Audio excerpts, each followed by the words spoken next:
gracias a Patricia por su presentación, por su invitación y por supuesto a los compañeros que han intervenido antes que yo. Supongo que la hora y la intensidad de las intervenciones, sobre todo por lo que estas dos últimas para mí han sido impresionantes. Y bueno, desde el punto de vista, para responder a lo que plantea Platón, mi vida filosófica es una especie de drama. Es decir, a mí la filosofía me interesó siempre muchísimo. La primera primer contacto, digamos, con la filosofía de Gustavo Bueno, con el materialismo filosófico, fue muy temprana y fue el primero de carrera, vamos, cuando cae en las manos de uno de los ensayos o uno de los capítulos de los ensayos materialistas que se llamaba Implantación gnóstica e implantación política de la filosofía, y cuando uno ahí encuentra una comparación absolutamente brillante de estas tan propias de Bueno entre Plotino y Wittgenstein, por ejemplo, pues claro, uno se hace filósofo, o por lo menos quiere hacerse filósofo para comprender todo eso. Claro, el resto de los ensayos materialistas yo creo que en esa época no estaba muy a mi alcance, pero sí que tenía la capacidad, y sigue teniendo la obra de Gustavo Bueno, la capacidad de mover vocaciones filosóficas. La mía ha sido una de ellas. Bueno, no he desarrollado productivamente demasiado esta vocación filosófica, lo cual no quiere decir que mundanamente no me desempeñe en ocasiones, pues también como puedo, ¿no? A lo largo de mi carrera en la enseñanza media, en la enseñanza secundaria, pues he dado clases de filosofía, soy profesor de filosofía, que siempre me encargo mucho y me cuido muy mucho de que mis alumnos no confundan con ser filósofo, y explico y vengo a explicar más o menos lo que ha explicado Joaquín. Y ahora, pues desde hace algún tiempo, pues estoy en funciones burocráticas, que ahora hablaremos un poco de esto, en la administración educativa y precisamente en el servicio de atención a la diversidad, que ya se ha olvidado Joaquín de lanzar alguna puya por ahí, aprovechando que yo he pasado por aquí. Bien, y además, sí, además como sabía que mi intervención iba sobre educación, pues, y como yo sabía que él sabía, pues también en mi intervención hay algunas referencias a este tema, ¿no? Bueno, yo que no tengo muchísimo menos la brillantez, la soltura de Gustavo Bueno, que se plantaba delante de la clase o del auditorio y sin mover nada más que las manos así de vez en cuando, como decía antes Pepe López Martí, nos dejaba a todos con la boca abierta. Como no tengo esa capacidad ni tampoco siquiera la de mis compañeros que acaban de intervenir, pues yo sí que voy a leer, a medio leer lo que he escrito, porque, en fin, yo me tengo que aclarar escribiendo, pero una vez que me he aclarado, me meto en otras cosas, me disperso en el mundo de la burocracia, pues entonces después tengo que recordar lo que he escrito, que en el momento en el que lo escribía, pues sí que consideraba que era correcto. Bien. Bueno, primero quiero decir que el motivo por el que elegí el tema al que se refiere el título de mi intervención, esto de educación para qué, pues fue un poco accidental, fue un poco... Mi intención inicial era, y es, dedicar mi tiempo a la cuestión de hasta qué punto una filosofía materialista de la educación podría inspirar, guiar o orientar políticas educativas significativas, aplicables en el presente a nuestro sistema educativo, por mucho que la potencia crítica de la teoría política del materialismo filosófico y su diagnóstico acerca de España, del que ha hablado admirablemente Arrillana, pues pudieran llevarnos a extremos cercanos al escepticismo y al pesimismo con respecto al futuro de nuestra nación. No quiero decir que sea una actitud reprochable, ni muchísimo menos, porque como acabamos de ver, está filosóficamente fundamentada, ¿no? Pero, en cualquier caso, y retomando un poco, ¿verdad?, esa actitud de Bueno de defiendo a España, igual que bebo agua, defiendo a España porque soy español, independientemente de que sea filósofo, pues querría plantear esa cuestión. ¿Hasta qué punto es posible una filosofía materialista de la educación que pudiera cambiar el mundo, como hemos dicho antes, que pudiera ser un tratado no de medicina política, pero es un tratado de medicina de política educativa, ¿verdad? Y que pudiese, ya digo, inspirar políticas educativas significativas en nuestro presente. Y bueno, y lo que pasó fue que como el artículo que tenía entre manos cuando Patricio me pidió que pusiera un título, era precisamente el artículo, coge una conferencia de Gustavo Bueno, y se titula ¿Educación para qué?, pues simplemente le dije ese es el título y ese fue el título que se puso a echar. Pero yo quiero atenerme a mi intención inicial y no voy a abordar directamente la cuestión del fin o los fines de la educación, aunque sí tendré presente algunos de las tesis y argumentos que Bueno despliega en esa. Bueno, evidentemente, y como lo sabía porque venía Joaquín antes, yo voy a partir de esa distinción que él ha explicado admirablemente entre filosofía mundana y filosofía académica, incluyendo o añadiendo la referencia a ese doble movimiento del regressus y del progressus, ¿verdad?, en el que consiste el paso de la una a la otra y que ya fue ejercitado y tematizado, como ha dicho Joaquín también, por el fundador de la filosofía académica, por Platón. En efecto, vamos a ver, todos somos filósofos, la filosofía está disuelta, como dice Joaquín, todos manejamos ideas filosóficas, que como han dicho también, pues brotan de los conceptos y creencias que a su vez generamos en los más diversos saberes de la vida social, en los saberes prudenciales, morales, políticos, en los saberes religiosos, tecnológicos, ideológicos, científicos también. Pero las ideas, a diferencia de los conceptos, ¿verdad?, pues no están circunscritas a ámbitos particulares, a categorías en el caso de los saberes técnicos y científicos, sino que atraviesan diversos ámbitos, atraviesan varios de estos ámbitos. Esta transversalidad, como también se ha explicado, da lugar a ambigüedades, contradicciones, oscuridades y confusiones, que además tienen consecuencias prácticas, a menudo terribles, ¿verdad?, desde el punto de vista político, y que solamente pueden ser expuestas, clarificadas y distinguidas con un saber sistemático, racional, pero de segundo grado, como hemos explicado anteriormente. De segundo grado con respecto al primer grado, los saberes que integran la filosofía moral, por decirlo así. Bueno, es el caso de la idea de educación y de otras ideas afines, educación, enseñanza, formación, etcétera, cuyos conceptos aparecen, ¿verdad?, en múltiples saberes, los saberes políticos y administrativos, la educación tal como se entiende, por ejemplo, en los programas electorales de los partidos políticos, o en las directivas europeas, o de la UNESCO, ¿verdad?, en las leyes educativas, en los decretos, órdenes, resoluciones, etcétera, y aparece la educación en un sentido. En otro sentido aparecen en los saberes religiosos, por ejemplo, la educación como catequesis, o la educación coránica, que se da en las escuelas coránicas, en las madrasas. También aparece la educación en los saberes pretendidamente científicos, como la pedagogía, la psicología, la sociología, la historia, ¿verdad? Pero también pues se refiere a la educación desde distintos puntos de vista, no siempre congruentes, no siempre compatibles, ¿verdad? Pero también aparecen en saberes ideológicos. Sí que podemos hablar de saberes ideológicos, hablemos de ideología, ¿no?, propios de grupos de interés vinculados en nuestros días al sistema educativo, como el gremio o el grupo, digamos, de interés de los editores de libros de texto, o el de los propios profesores, estén sindicados o no, o el de los equipos directivos, o el de los miembros de asociaciones de padres y de madres. Todo el mundo, de una manera o de otra, desde un punto de vista de otro, en un sentido o en otro, pues hablan de educación. Como todos esos sentidos, todos esos conceptos de educación no son compatibles entre sí, puesto que son ambiguos, son equívocos, son contradictorios, pues es necesario un saber de segundo tipo. Entonces, una filosofía materialista de la educación debe partir, como ha dicho en la fase apagógica a la que se refería Joaquín, debe partir de esos fenómenos educativos, pero no, y esto aparece muy bien en el Cenón de Platón, ¿verdad?, pero no de un pretendido acceso directo a ellos, a esos fenómenos a partir de la observación, es decir, como si dándonos vueltas por las aulas o por los centros o por las guarderías o por los ministerios fuésemos a comprender, digamos, la naturaleza o lo que es la educación. No. La filosofía materialista de educación tiene que, siguiendo el lema platónico de la segunda navegación, ¿verdad?, pues mirar críticamente, la fase crítica, a los logoi, ¿verdad?, a los discursos, a los conceptos y a las teorías propios de estos saberes para elevarse o regresar a la comprensión de lo que Platón llamaba, y es un concepto que también retoma continuamente, sistemáticamente Gustavo Bueno, la simploqué, ¿verdad?, el entrelazamiento de la idea de educación, en este caso, y de otra serie de ideas con las que la idea de educación forma sociedad. La idea esta de que las ideas se relacionan unas con otras, con de distinta naturaleza, pero forman, por decirlo así, sociedad.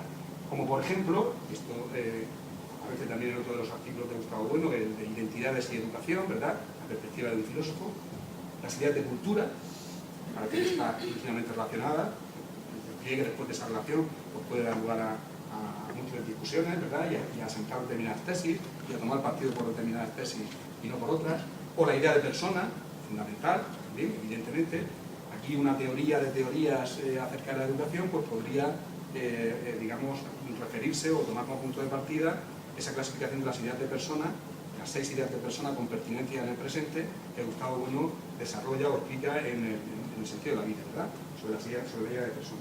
Por supuesto también alguna relación hay que establecer entre la idea de educación y la idea de Estado, ¿verdad?, o la idea de ciencia, como hemos dicho anteriormente, etc.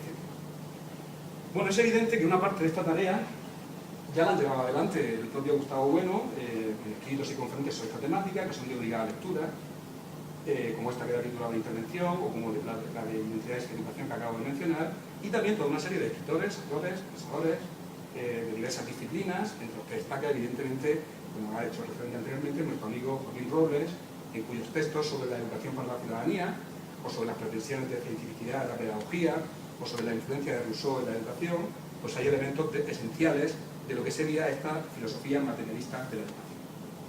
Claro, pero nuevamente tenemos el problema de que hay, lo mismo que pasa con los conceptos de filosofía académica, pues los filosofemas, digamos, de la filosofía materialista de la educación, pues están dispersos en distintas obras de Gustavo Bueno y de otros.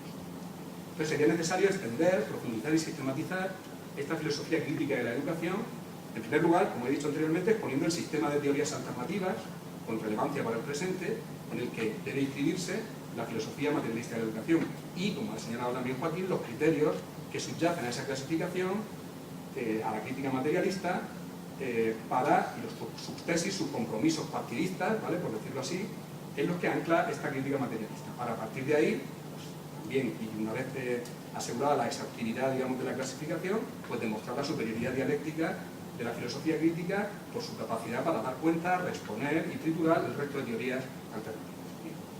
Afortunadamente no se me puede pedir que en el ratillo que me queda yo haga todo esto. Bueno, igual sería una buena idea para una tesis. Yo me limitaré a recordar una distinción que es imprescindible en toda teoría filosófica acerca de la educación, acerca de cualquier tema, que es la distinción entre lo que Bueno llama el momento formal y el momento material de la idea.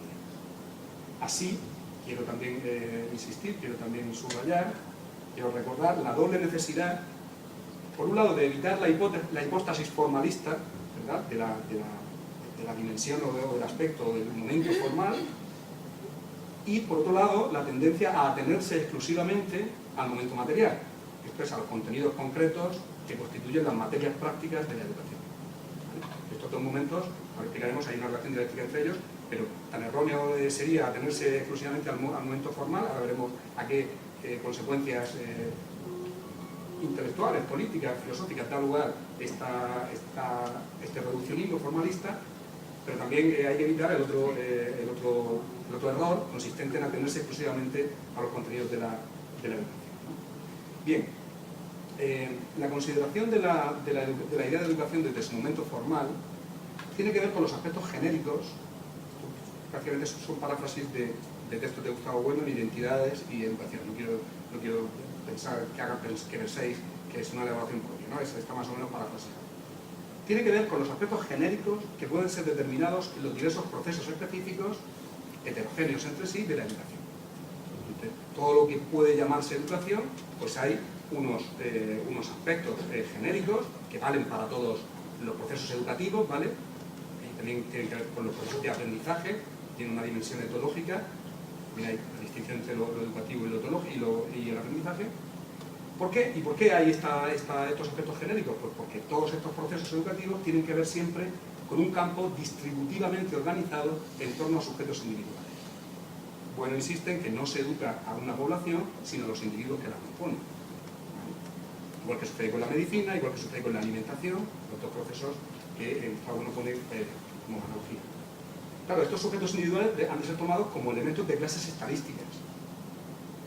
Y por tanto el enfoque formal siempre podrá hacer resaltar magnitudes susceptibles de ser correlacionadas entre sí, que apunten a regularidades fenoménicas, que a su vez pueden apuntar o no a determinadas estructuras o procesos causales.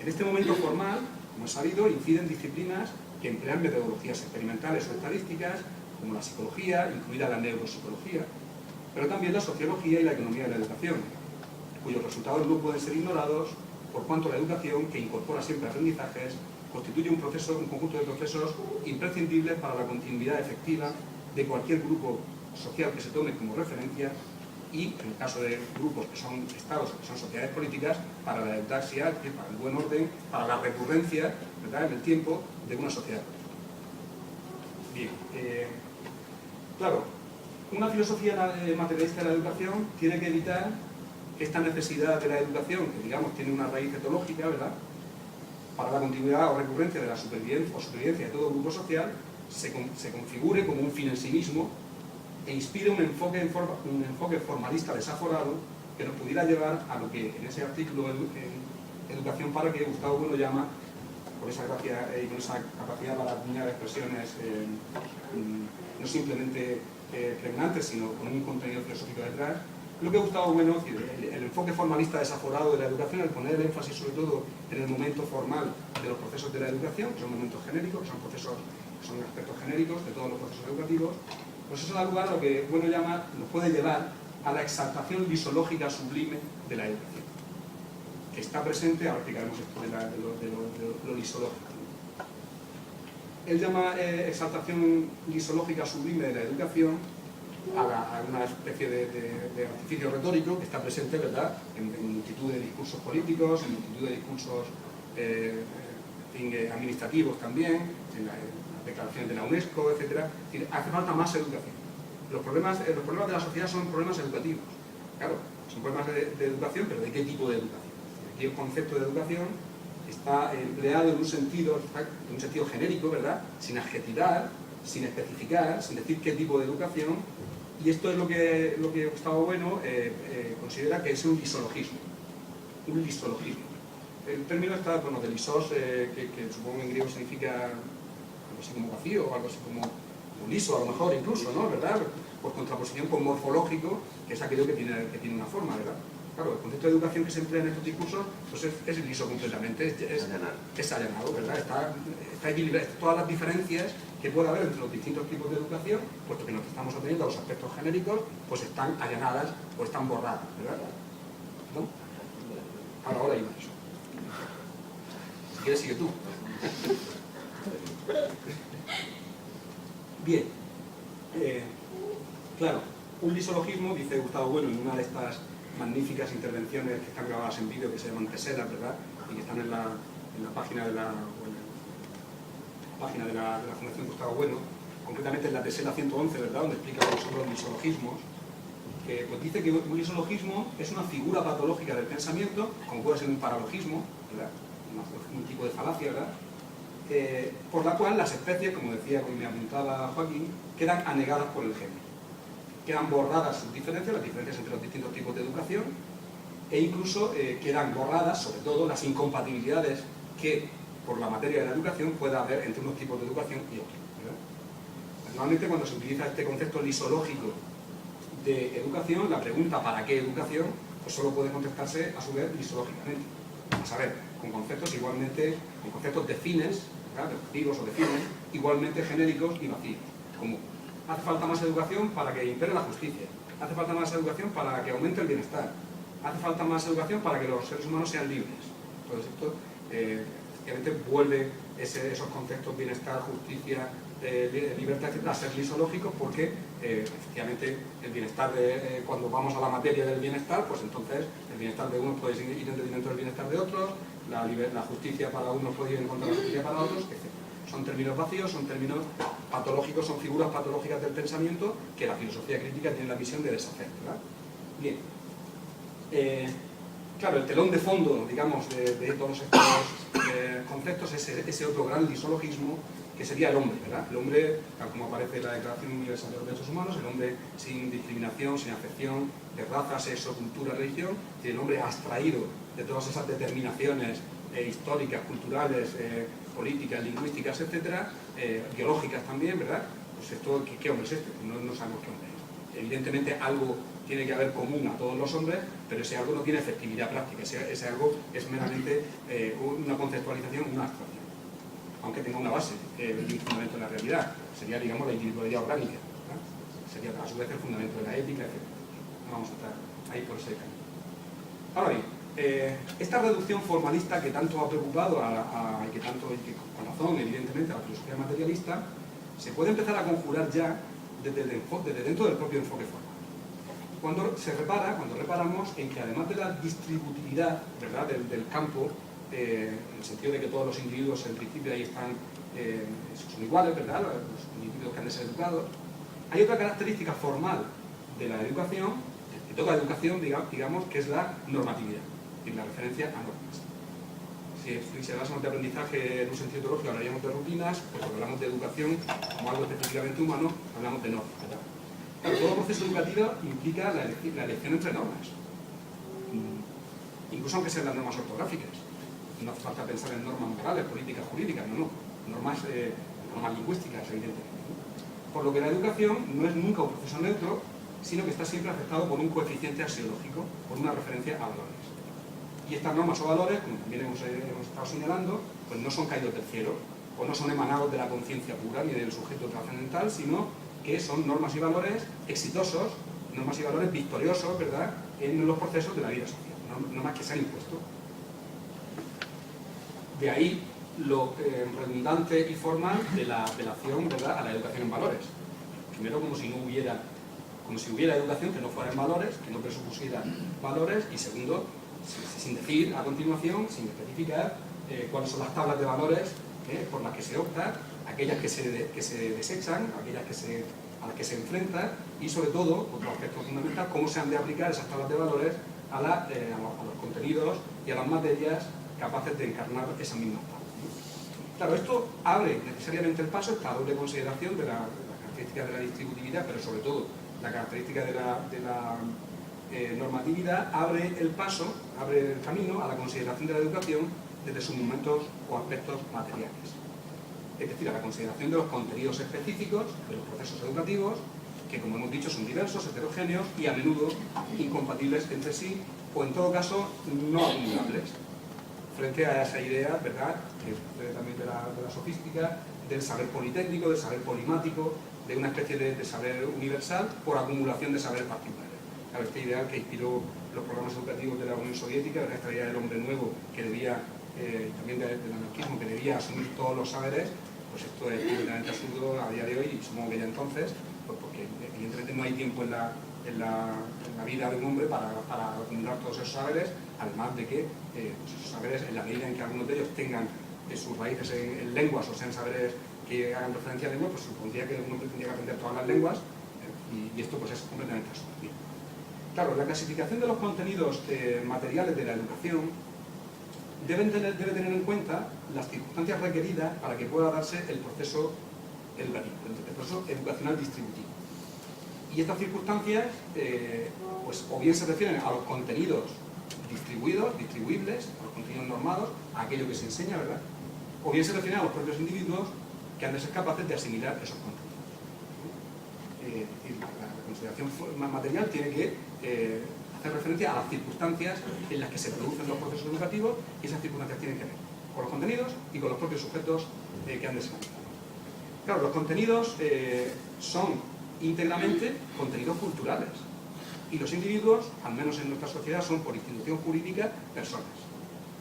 Por tanto, la materia de la educación debe quedar clasificada en dos grandes ámbitos. Digamos, la educación cultural o educación del individuo en el seno de determinados contenidos culturales, que a su vez se clasificarían siguiendo un poco una reflexión que hace Gustavo Bueno sobre la definición de Taylor, sobre la idea de cultura, en categorías culturales, por ejemplo, la agricultura, el saber agrícola o agronómico, la lengua, el saber lingüístico, las matemáticas, la física, la geografía, la religión, que son contenidos culturales, perdón, categorías culturales.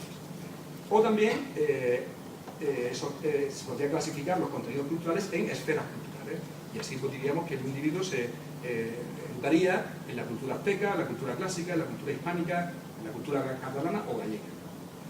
Bien, eso por lo que se refiere a la relación entre cultura y educación.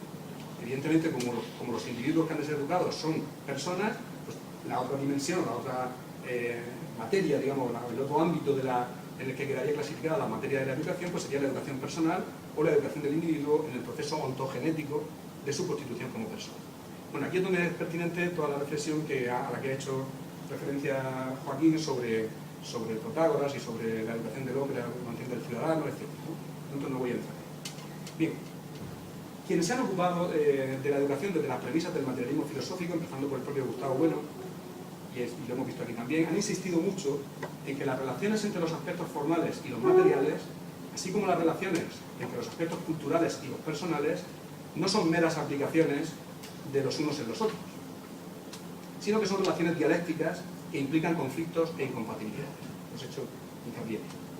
El paso del momento formal al momento material no consiste en la aplicación o determinación de un sentido genérico a uno específico, como quien dice, aplica el concepto de triángulo al triángulo equilátero, ¿verdad? Y al isósceles y al escaleno. No se puede simplemente aplicar en un sentido genérico de educación, especificarlo señalando que que esto es educación en la cultura clásica, pongamos por caso, sino que implica, como hemos dicho, el enfrentamiento de unos contenidos específicos respecto de otros y la consiguiente necesidad, a la que también se ha hecho referencia, de optar o tomar partido. Y es aquí, en este paso, donde se dirimen las diversas respuestas a la pregunta ¿educación para qué? No le digo responder educación para la formación técnica de los ciudadanos que responder educación para la formación humanística. No le digo responder educación orientada a la inmersión lingüística de los ciudadanos españoles en inglés que responder educación para la inmersión lingüística de los catalanes en catalán o de los paraguayos en guaraní. Y esta necesidad de tomar partido es propia, ante todo, esto en relación con el tema burocrático que tengo y esta necesidad de tomar partido es propia, obviamente, ante todo, de la autoridad educativa, planificadora, que se ocupa de la educación, al menos de la educación reglada en nuestro país, en nuestro presente. Me ha gustado bueno una cita un poco larga, pero que no quiero dejar de tomar un poco. Dice Gustavo Bueno, creo que en educación para qué. Un ministerio de educación no puede planificar como si estuviera flotando en el vacío, a fin de desprenderse de todo partidismo sectario y mirando con absoluta libertad al género humano del que forma parte la población sometida a su jurisdicción. El Ministerio de Educación no puede legislar poniendo su vista, digamos así, elevando la vista al cielo y pensando en el género humano, sino que, y sin embargo, esta parece ser la perspectiva de los legisladores demócratas cuando preparando la ley de educación parecen estar pensando en el proceso de desarrollo de las infinitas virtualidades contenidas en cada uno de los ciudadanos del futuro. Lo entre comillas porque debe ser una cita tomada o de la LOE o de la LOCSE o de alguna de las últimas leyes. Y entonces, esto es lo que yo suelo decir, un Ministerio de Educación ha de comenzar definiendo las coordenadas de la sociedad de su jurisdicción. Ha de saber que esta sociedad está determinada históricamente entre otras sociedades y que los objetivos de cualquier ley de educación no pueden referirse tanto a los componentes genéricos de la sociedad, tales como su humanidad, sino a los componentes específicos e históricos y a su estado actual en el presente, tal como se aparecerá a los restantes ministerios. El Ministerio de Educación está siempre involucrado con otros ministerios, con el Ministerio de Fomento, con el Ministerio de Economía, con el Ministerio de Cultura, con el Ministerio de... Claro, y aquí es donde viene, digamos, la parte más de mi cosecha, anterior a sobre todo de exposición de digamos, lo esencial, digamos, de una... que está recogido en los textos de una filosofía materialista de la educación, y ahora está lo que yo quiero... Claro, la necesidad de conjurar esta exaltación lisológica de la educación mediante esta insistencia en el carácter dialéctico de las relaciones entre los aspectos formales y materiales ha servido de base a potentes críticas materialistas de ciertos saberes ideológicos, políticos y pedagógicos, inspiradores de las últimas leyes y políticas educativas durante el periodo democrático, que han podido considerarse, desde el punto de vista del materialismo, estas leyes educativas y estas políticas como profundamente distáxicas, ¿verdad?, en el curso histórico de España como nación. Así ha tenido lugar la crítica de las pretensiones de validez de las llamadas ciencias de la educación, cuya ideología pedagógica había empobrecido la formación académica tradicional, disminuyendo el nivel educativo de los jóvenes, o la crítica del proyecto de educación para la ciudadanía, que habría debilitado la conciencia nacional promoviendo valores europeístas o cosmopolitas, o la crítica a la que también ha hecho referencia Tirana, de la balcanización, digamos, de la política educativa, singularmente en el ámbito de la historia de la lengua, que habría potenciado el secesionismo de los nacionalismos periféricos, la crítica por la opción por el aprendizaje de la lengua inglesa, en detrimento de otras opciones, etc. Esta insistencia de la filosofía materialista en la necesidad de conjugar, la necesidad de establecer esas relaciones dialécticas entre los momentos o aspectos formales y los materiales, poniendo énfasis en la necesidad de tomar partido, etcétera, etcétera, esto se ha hecho y se ha hecho muy bien, ¿no? Sin embargo, esta misma insistencia en el carácter dialéctico de estas relaciones debería servir para evitar la tendencia, otra tendencia que hemos señalado anteriormente, es decir, la tendencia a atenerse exclusivamente al momento material, esto es, a los contenidos concretos que constituyen las materias prácticas de la educación. Esta tendencia es una característica de la ideología gremial de los profesores, que amenaza con arruinar la crítica y que solo se puede neutralizar mediante la necesaria disciplina dialéctica que permita tomar la suficiente distancia con respecto al punto de vista émic que inevitablemente tiende a adoptar el crítico cuando éste es profesor, aunque sea de filosofía. De otro modo, como le sucede a toda una playa de escritores, como Moreno Castillo, nuestro compañero Javier Rico o Alicia Delibes, cuyas críticas a las últimas leyes y políticas educativas han podido confluir en algún momento con las procedentes del materialismo filosófico, podemos, si no lo hacemos, si no tomamos la suficiente distancia crítica de la ideología gremial de los profesores, con independencia de que sean de unas materias u otras, ¿verdad? Pues podemos estar recayendo continuamente en la caverna de nuestras propias experiencias como profesores, de nuestros propios recuerdos, cuando estudiamos el bachillerato, de nuestras propias percepciones y opiniones gremiales, que por otro lado están tan condicionadas por nuestra biografía y por nuestros intereses. Esto, a mi juicio, le sucede a algunos de los que he citado de una manera muy evidente. No se puede encontrar ni un solo dato en sus textos, muy polémicos, muy interesantes desde el punto de vista de la argumentación, etcétera, pero que adolecen, a mi juicio, de limitaciones muy claras y las limitaciones van a consistir, como voy a explicar a continuación, en que dejan de lado algunos saberes que se atienen al momento formal de la educación y que no se pueden dejar. Claro, el filósofo materialista de la educación no puede olvidar que también en el momento formal de la educación hay cuestiones que tienen que ver con la audacia de la sociedad política o de un Estado como es. Estas cuestiones tienen que ver con fenómenos o procesos psicosociales, económicos y culturales que vienen siendo estudiados por disciplinas que, al margen del juicio nosológico que nos merezcan sus pretensiones de cientificidad, no pueden ser ignoradas por una teoría materialista de la educación. Solo unas cuantas observaciones. Bueno, a mi juicio, y creo que a juicio condicionado por mis tareas burocráticas, ¿verdad?, de español que defiende España no como filósofo sino como español, y por tanto como español que intenta mantener a flote en la medida de mis posibilidades los restos del naufragio, del imperio, ¿verdad? Pues el principal problema de España en materia educativa, a mi juicio, es el problema del abandono educativo temprano, que en la dirección general, presente la directora general de Innovación Educativa, pues nos ocupamos de una manera con gran preocupación, ¿verdad? Como he sabido, bueno, la tasa de abandono educativo temprano es el porcentaje de población de jóvenes de entre 18 y 25 años que hayan completado o no la educación obligatoria, no siguen ningún tipo de educación o formación posterior. Pueden estar trabajando, pero no han seguido ni siguen ningún tipo de educación o formación posterior. Bueno, en España esta tasa ronda el 20%, en Murcia es mucho mayor. Es la más alta de la Unión Europea y es el doble de lo que, según los economistas de la educación, es admisible, pues, para que sus costes puedan ser sostenidos a medio y largo plazo en cualquier sociedad, no solamente mantener una... O sea, la idea es la siguiente. Hay 800.000 ninis. 800.000. Es como si vaciamos Valencia, no sé qué población tiene Valencia, creo que menos. Como si vaciamos Valencia y la llenamos de ninis, es decir, como si tenemos una de las grandes ciudades españolas a la que hay que alimentar y sostener sin que ella a su vez sea productiva en ningún sentido. En ningún sentido que no sea los trabajos de baja cualificación, que también son necesarios evidentemente, en ningún sentido sostenible desde el punto de vista de la relación entre los costes a corto y medio plazo y los beneficios que se necesitan. Bueno, los costes del abandono temprano, tanto desde el punto de vista de los individuos que abandonan, como del conjunto de la sociedad son muy sustanciales.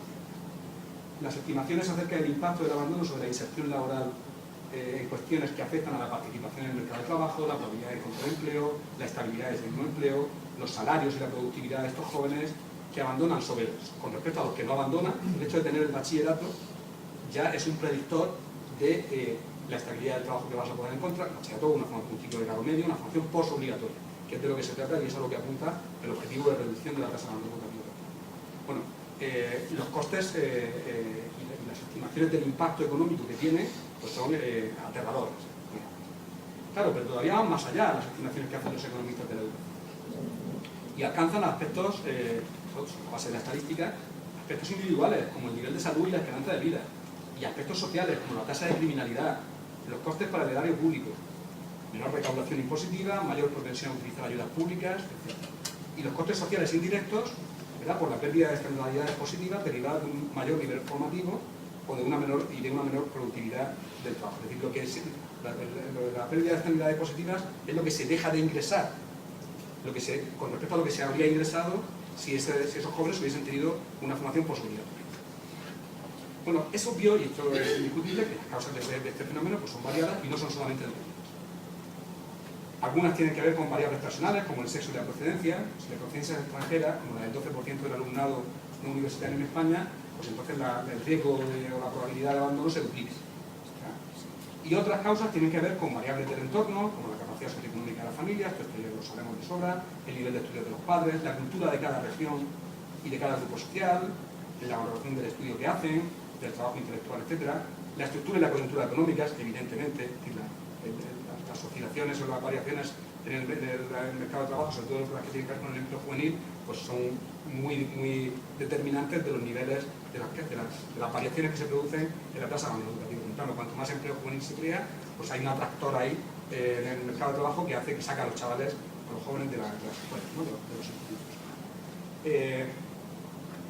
La estructura y la coyuntura económica y finalmente algunas características del sistema educativo, como la oferta académica, los incentivos al estudio, el apoyo al planificado de aprendizaje, el tipo de centro educativo, y hay cosas muy interesantes que hacen los economistas y los analistas de datos en materia de educación a la hora de clasificar a los centros como centros buenos, mediocres y malos, pero no porque los contenidos sean más exigentes o menos, sino por el impacto que los resultados del alumnado de esos centros tiene lo que llaman el ISEC, el Índice Socioeconómico y Cultural.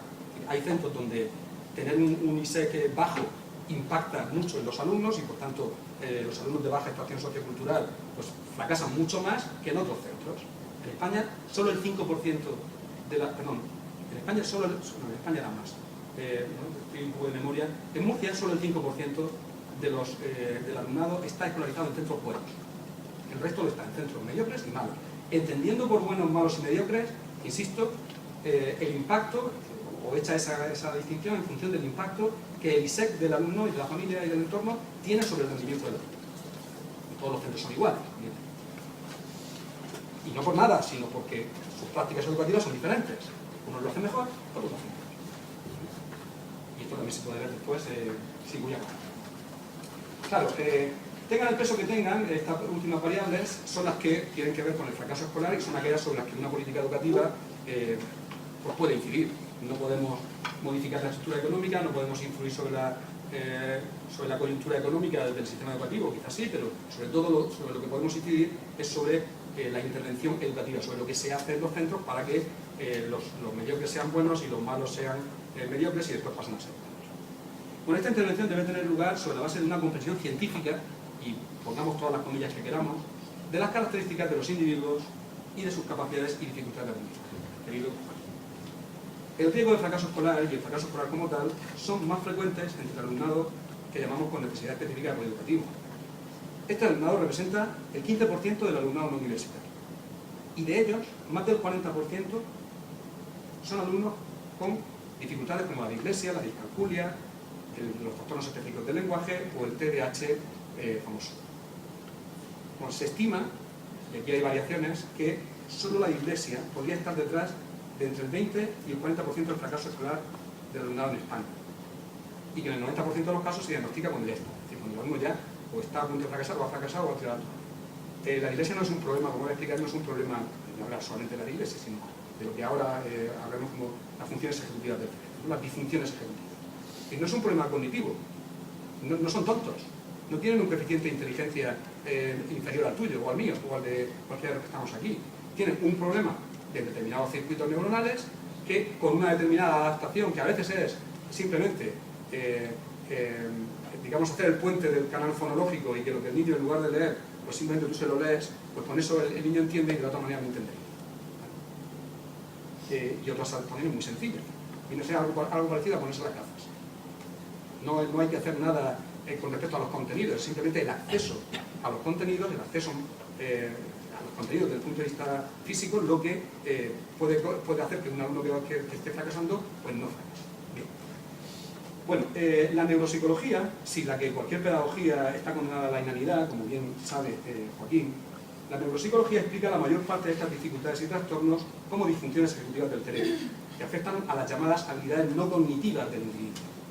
Entre ellas destacan la memoria de trabajo, la planificación, la flexibilidad, el control inhibitorio, la toma de decisiones, la estimación temporal, la ejecución dual, etc. Estas habilidades permiten hacer actividades mentales complejas necesarias para planificar, organizar, guiar, revisar, regularizar y evaluar el comportamiento necesario para adaptarse eficazmente al entorno, sea este el que sea, y alcanzar determinadas cosas. Bueno, no hace falta insistir aquí en el carácter básico de estas habilidades en cualquier proceso de aprendizaje. Por tanto, estamos moviéndonos en el ámbito formal, en el ámbito genérico, digamos, sean cuales sean los contenidos. Claro, las disfunciones ejecutivas, y voy terminando, que de hecho están presentes también, no solo que con menor gravedad, intensidad o frecuencia en individuos neurotípicos, y en cualquiera de nosotros, en la medida en que lo seamos. Estas diferencias o estas disfunciones ejecutivas no solamente explican el rendimiento diferencial del alumnado con dificultades específicas de aprendizaje, dislexia, discalculia, etc., sino que también explican, las disfunciones ejecutivas, el 30% de las diferencias de rendimiento del alumnado de baja extracción sociocultural con respecto al alumnado de extracción sociocultural alta o media. El 30% de la diferencia está explicado en función de disfunciones ejecutivas del cerebro que tienen que ver con el proceso de la crianza, con la riqueza de los estímulos lingüísticos o del tipo que sea, con la diferente educación que se haya podido dar. Bueno, pues estas diferencias a los niños con entornos socioculturales les impacta de manera que hasta un 30% de lo que rinden menos se explica por estas dificultades, por estas disfunciones. ¿Esto qué nos dice? Pues esto nos dice, y voy terminando, que estas funciones ejecutivas, ¿verdad? Que las funciones ejecutivas, a diferencia de la capacidad intelectual, que es en lo que parece que ponemos siempre el énfasis cuando hablamos de estas cosas, la capacidad intelectual se mantiene constante a lo largo de la vida. Las funciones ejecutivas no. Son modificables, son permeables a la influencia del entorno y sobre todo son entrenables. Nos dice también que no es admisible que la planificación de los contenidos de aprendizaje y su aplicación a los individuos, digamos en las aulas, ignore esto de las habilidades no cognitivas o las funciones ejecutivas.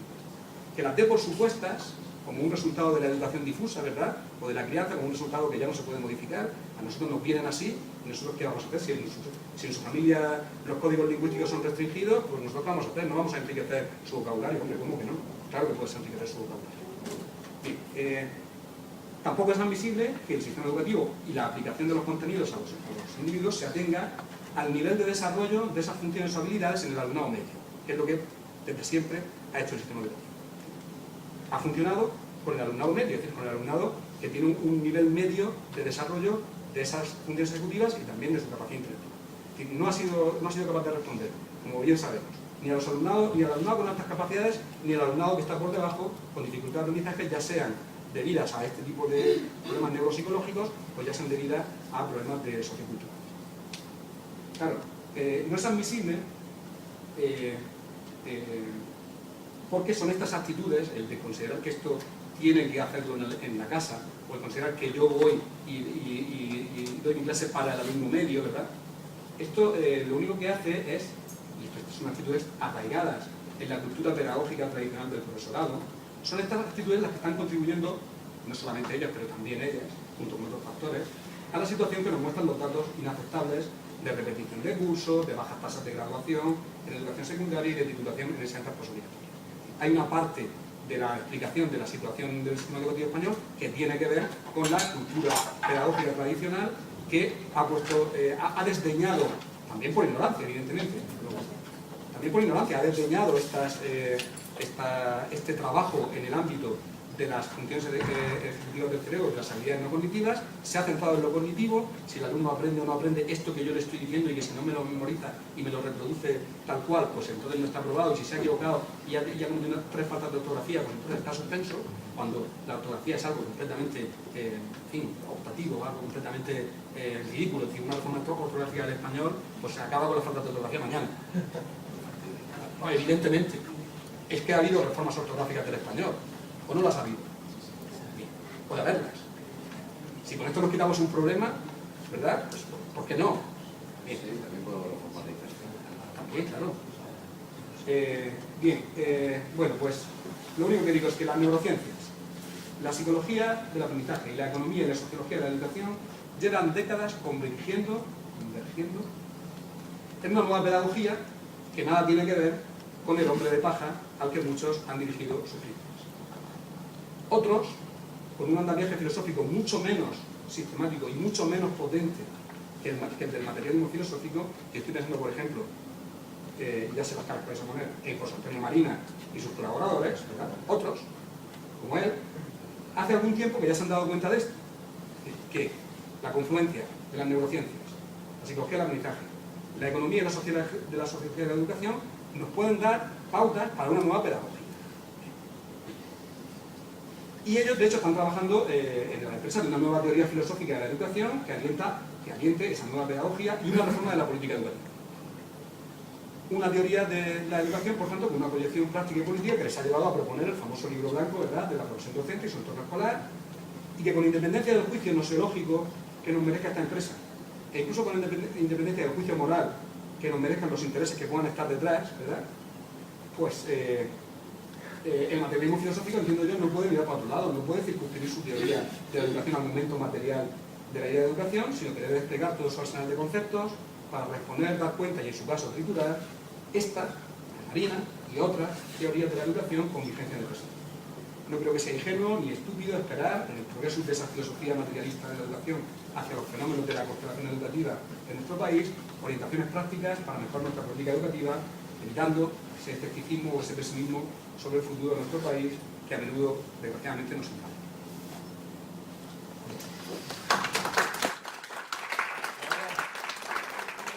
Tomada o de la LOE o de la LOCSE o de alguna de las últimas leyes. Y entonces, esto es lo que yo suelo decir, un Ministerio de Educación ha de comenzar definiendo las coordenadas de la sociedad de su jurisdicción. Ha de saber que esta sociedad está determinada históricamente entre otras sociedades y que los objetivos de cualquier ley de educación no pueden referirse tanto a los componentes genéricos de la sociedad, tales como su humanidad, sino a los componentes específicos e históricos y a su estado actual en el presente, tal como se aparecerá a los restantes ministerios.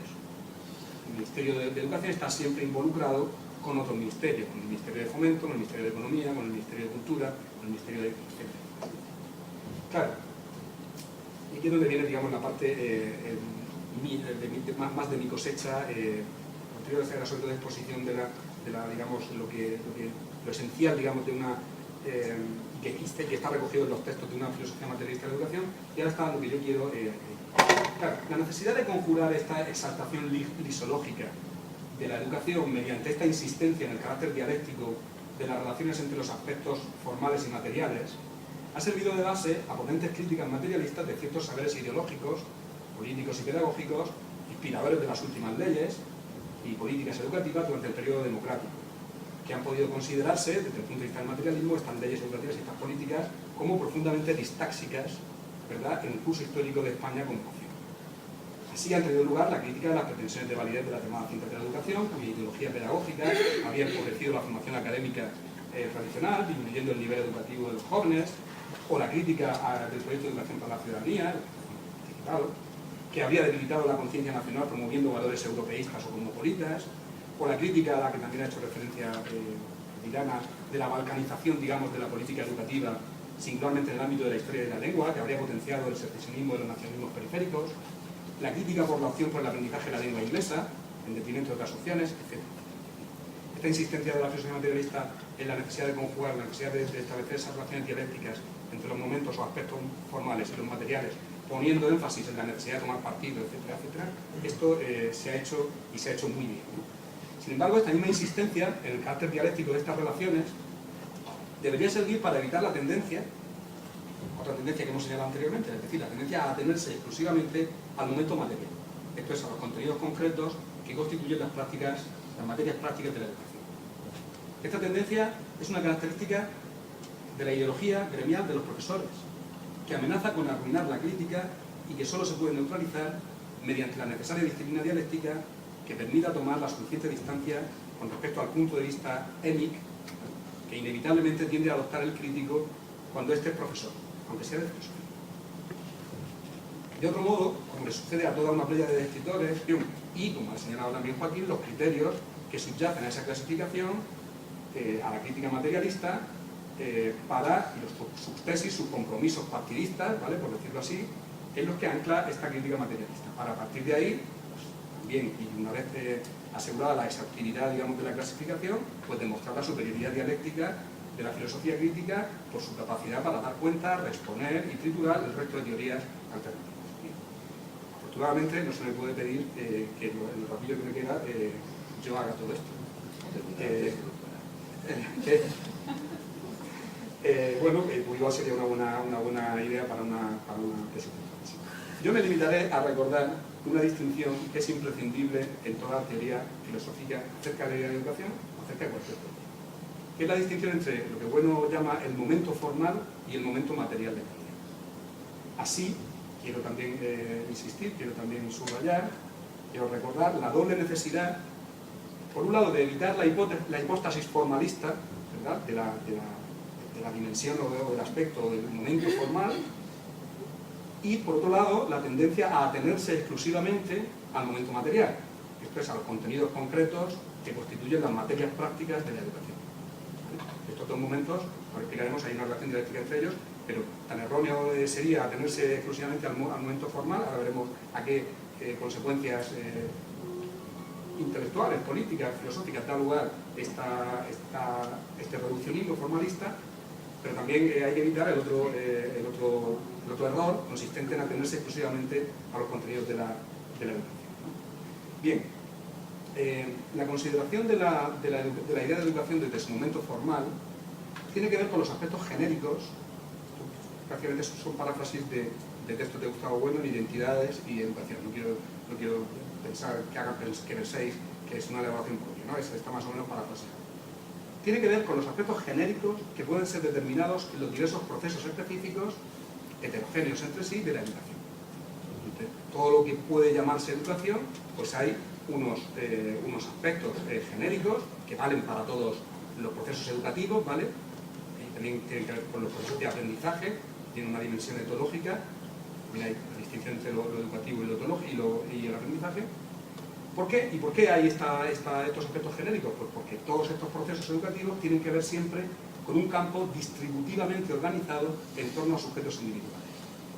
Bueno, insiste en que no se educa a una población, sino a los individuos que la componen. Igual que sucede con la medicina, igual que sucede con la alimentación, otros procesos que Gustavo Bueno pone como analogía. Claro, estos sujetos individuales han de ser tomados como elementos de clases estadísticas. Y por tanto el enfoque formal, vía materialista de la educación, y como ha señalado también Joaquín, los criterios que subyacen a esa clasificación, a la crítica materialista, para los subtesis, sus compromisos partidistas, ¿vale?, por decirlo así, en los que ancla esta crítica materialista. Para partir de ahí, pues, también, y una vez asegurada la exhaustividad, digamos, de la clasificación, pues demostrar la superioridad dialéctica de la filosofía crítica por su capacidad para dar cuenta, responder y triturar el resto de teorías alternativas. Afortunadamente no se me puede pedir que en el ratillo que me queda yo haga todo esto. Bueno, igual sería una buena idea para una tesis. Yo me limitaré a recordar una distinción que es imprescindible en toda teoría filosófica acerca de la educación, acerca de cualquier cosa, que es la distinción entre lo que Bueno llama el momento formal y el momento material de la idea. Así, quiero también insistir, quiero también subrayar, quiero recordar la doble necesidad, por un lado, de evitar la hipóstasis formalista, ¿verdad?, de la dimensión o del aspecto o del momento formal, y por otro lado, la tendencia a atenerse exclusivamente al momento material, esto es, a los contenidos concretos que constituyen las materias prácticas de la educación. ¿Vale? Estos dos momentos, lo explicaremos, hay una relación dialéctica entre ellos, pero tan erróneo sería atenerse exclusivamente al momento formal. Ahora veremos a qué consecuencias intelectuales, políticas, filosóficas da lugar este reduccionismo formalista, pero también hay que evitar el otro error consistente en atenerse exclusivamente a los contenidos de la educación, ¿no? Bien, la consideración de la idea de educación desde su momento formal tiene que ver con los aspectos genéricos, prácticamente son paráfrasis de textos de Gustavo Bueno en Identidades y Educación. No quiero pensar que penséis que es una elaboración propia, ¿no? Está más o menos parafraseado. Tiene que ver con los aspectos genéricos que pueden ser determinados en los diversos procesos específicos, heterogéneos entre sí, de la educación. Todo lo que puede llamarse educación, pues hay unos aspectos genéricos que valen para todos los procesos educativos, ¿vale? Y también tienen que ver con los procesos de aprendizaje, tiene una dimensión etológica, también hay la distinción entre lo educativo y lo etológico y el aprendizaje. ¿Por qué? ¿Y por qué hay estos aspectos genéricos? Pues porque todos estos procesos educativos tienen que ver siempre con un campo distributivamente organizado en torno a sujetos individuales. Bueno, insiste en que no se educa a una población, sino a los individuos que la componen. Igual que sucede con la medicina, igual que sucede con la alimentación, otros procesos que Gustavo Bueno pone como analogía. Claro, estos sujetos individuales han de ser tomados como elementos de clases estadísticas.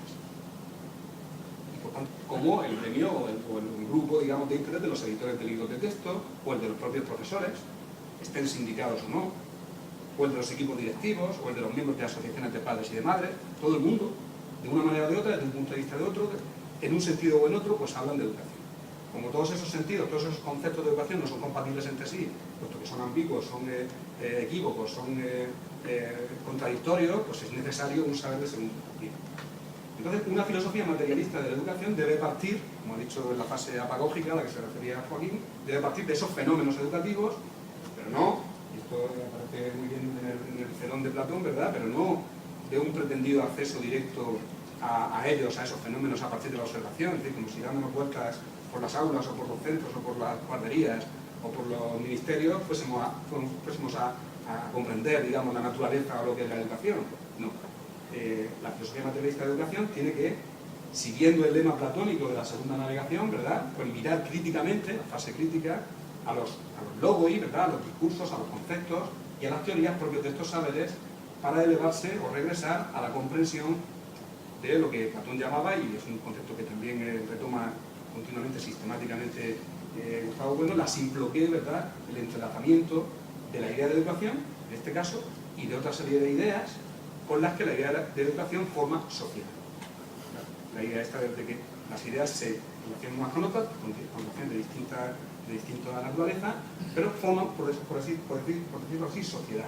Como por ejemplo, esto aparece también en otro de los artículos de Gustavo Bueno, el de identidades y educación, ¿verdad?, la perspectiva de un filósofo, las ideas de cultura, para que está íntimamente relacionada, llegue después de esa relación, pues puede dar lugar a múltiples discusiones, ¿verdad?, y a asentar determinadas tesis, y a tomar partido por determinadas tesis y no por otras, o la idea de persona, fundamental, también, evidentemente.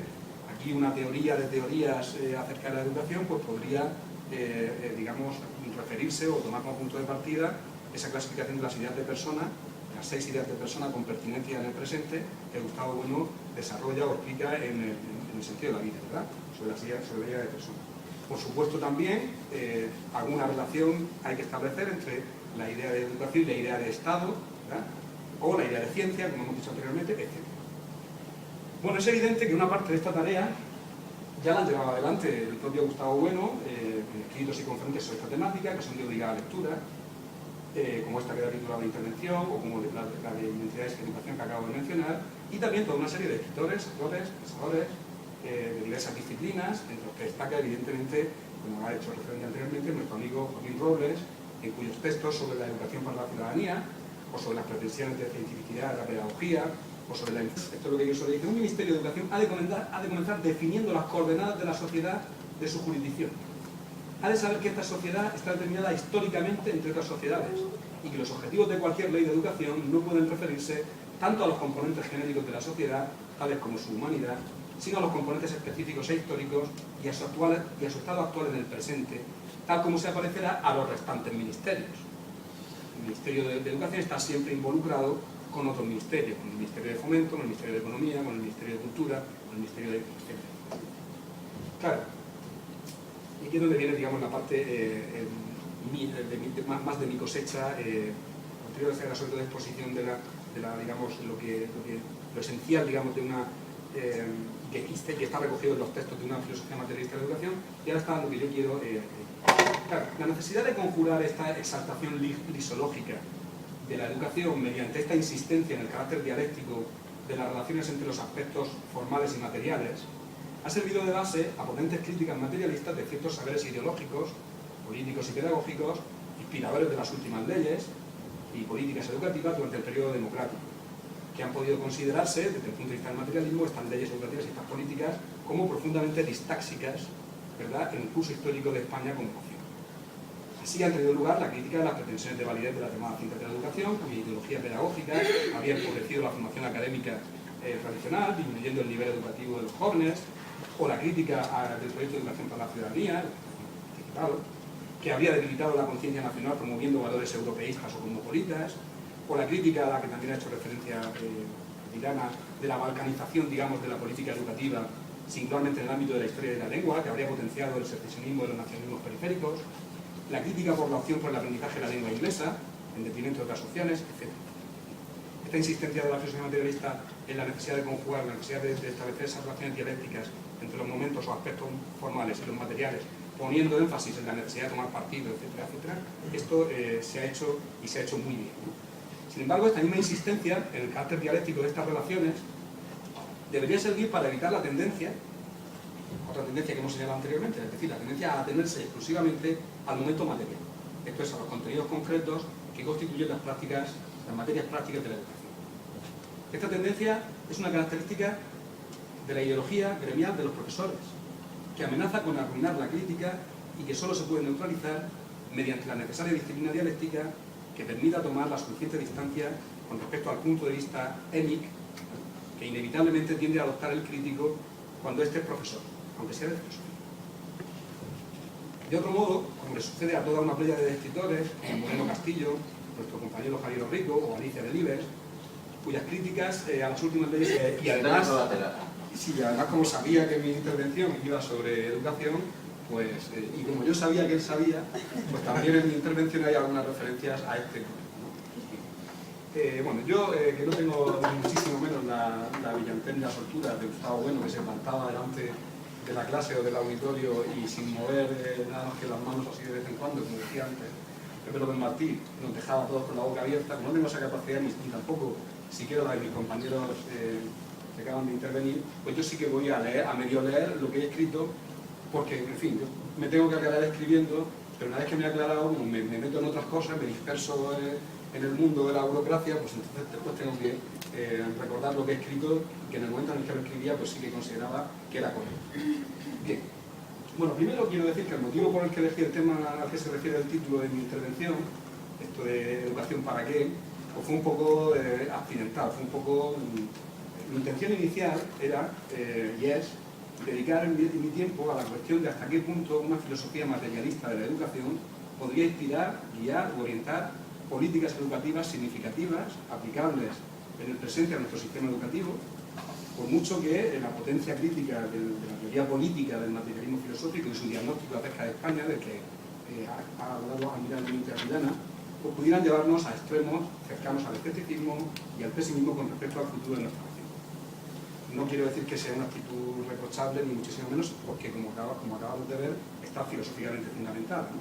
Pero, en cualquier caso, y retomando un poco, ¿verdad?, esa actitud de bueno de defiendo a España, igual que Agua defiende a España porque soy español, independientemente de que sea filósofo, pues querría plantear esa cuestión. ¿Hasta qué punto es posible una filosofía materialista de la educación que pudiera cambiar el mundo, como hemos dicho antes, que pudiera ser un tratado no de medicina política, pero es un tratado de medicina de política educativa, ¿verdad? Y que pudiese, ya digo, inspirar políticas educativas significativas en nuestro presente. Y bueno, y lo que pasó fue que como el artículo que tenía entre manos cuando Patricio me pidió que pusiera un título, que era precisamente el artículo, coge una conferencia de Gustavo Bueno, y se titula ¿Educación para qué?, pues simplemente le dije ese es el título y ese fue el título que se puso a la charla. Pero yo quiero atenerme a mi intención inicial y no voy a abordar directamente la cuestión del fin o los fines de la educación, aunque sí tendré presente algunos de las tesis y argumentos que Bueno despliega en ese ámbito. Bueno, evidentemente, y como lo sabía porque venía Joaquín antes, yo voy a partir de esa distinción que él ha explicado admirablemente entre filosofía mundana y filosofía académica, incluyendo o añadiendo la referencia a ese doble movimiento del regressus y del progressus, ¿verdad?, en el que consiste el paso de la una a la otra y que ya fue ejercitado y tematizado, social que se tome como referencia y, en el caso de grupos que son estados o que son sociedades políticas, para la eutaxia, es decir, para el buen orden, para la recurrencia, ¿verdad?, en el tiempo de una sociedad política. Bien, claro, una filosofía materialista de la educación tiene que evitar esta necesidad de la educación, que digamos tiene una raíz etológica, ¿verdad?, para la continuidad o recurrencia de la supervivencia de todo grupo social, se configure como un fin en sí mismo e inspire un enfoque formalista desaforado que nos pudiera llevar a lo que en ese artículo en Educación para que Gustavo Bueno llama, por esa gracia y con esa capacidad para acuñar expresiones no simplemente pregnantes, sino con un contenido filosófico detrás, Lo que Gustavo Bueno, el enfoque formalista desaforado de la educación, el poner el énfasis sobre todo en el momento formal de los procesos de la educación, que son momentos genéricos, que son procesos, que son aspectos genéricos de todos los procesos educativos, pues eso da lugar a lo que Bueno llama, nos puede llevar a la exaltación lisológica sublime de la educación, que está presente, ahora explicaremos esto de lo lisológico.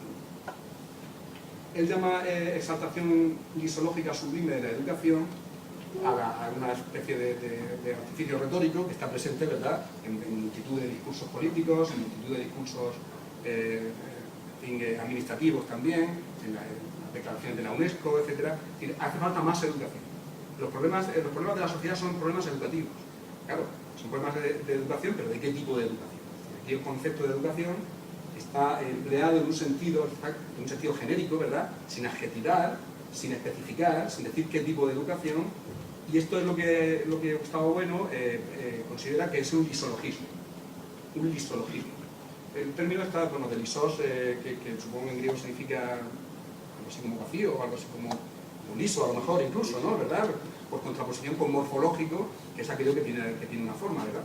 Claro, el concepto de educación que se emplea en estos discursos pues es liso completamente, es allanado, ¿verdad? Está equilibrado. Todas las diferencias que pueda haber entre los distintos tipos de educación, puesto que nos estamos atendiendo a los aspectos genéricos, pues están allanadas o están borradas, ¿verdad? ¿No? Ahora hay más. Si quieres, sigue tú. Bien.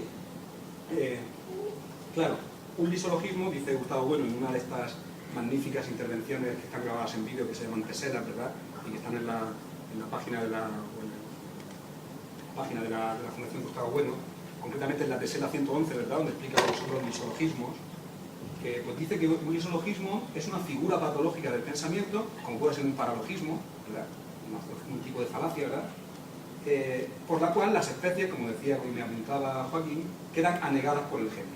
La vida de Gustavo Bueno con el materialismo filosófico fue muy temprana, y fue el primero de carrera, vamos, cuando cae en las manos de uno de los ensayos o uno de los capítulos de los ensayos materialistas, que se llamaba Implantación gnóstica e implantación política de la filosofía, y cuando uno ahí encuentra una comparación absolutamente brillante de estas tan propias de Bueno entre Plotino y Wittgenstein, por ejemplo, pues claro, uno se hace filósofo, o por lo menos quiere hacerse filósofo para comprender todo eso. Claro, el resto de los ensayos materialistas yo creo que en esa época no estaba muy a mi alcance, pero sí que tenía la capacidad, y sigue teniendo la obra de Gustavo Bueno, la capacidad de mover vocaciones filosóficas. La mía ha sido una de ellas. Bueno, no he desarrollado productivamente demasiado esta vocación filosófica, lo cual no quiere decir que mundanamente no me desempeñe en ocasiones, pues también como puedo, ¿no?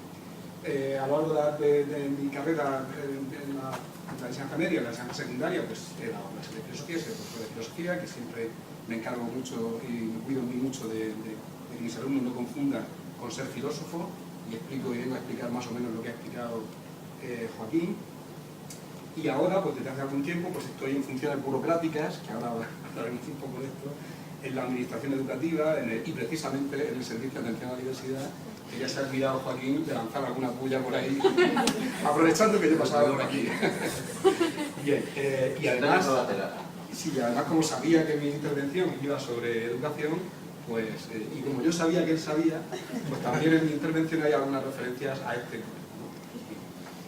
Bueno, yo que no tengo muchísimo menos la brillantez, la soltura de Gustavo Bueno, que se plantaba delante de la clase o del auditorio y sin mover nada más que las manos así de vez en cuando, como decía antes Pepe López Martí, nos dejaba a todos con la boca abierta. Como no tengo esa capacidad ni tampoco siquiera la de mis compañeros que acaban de intervenir, pues yo sí que voy a leer, a medio leer lo que he escrito, porque, en fin, yo me tengo que aclarar escribiendo, pero una vez que me he aclarado, me meto en otras cosas, me disperso en el mundo de la burocracia, pues entonces después tengo que recordar lo que he escrito, que en el momento en el que lo escribía, pues sí que consideraba que era correcto. Bien. Bueno, primero quiero decir que el motivo por el que elegí el tema al que se refiere el título de mi intervención, esto de educación para qué, pues fue un poco accidental, fue un poco... Mi intención inicial era, y es, dedicar mi tiempo a la cuestión de hasta qué punto una filosofía materialista de la educación podría inspirar, guiar o orientar políticas educativas significativas, aplicables en el presente a nuestro sistema educativo, por mucho que la potencia crítica de la teoría política del materialismo filosófico y su diagnóstico acerca de España, del que ha dado a mirar muy Arribana, pues pudieran llevarnos a extremos cercanos al escepticismo y al...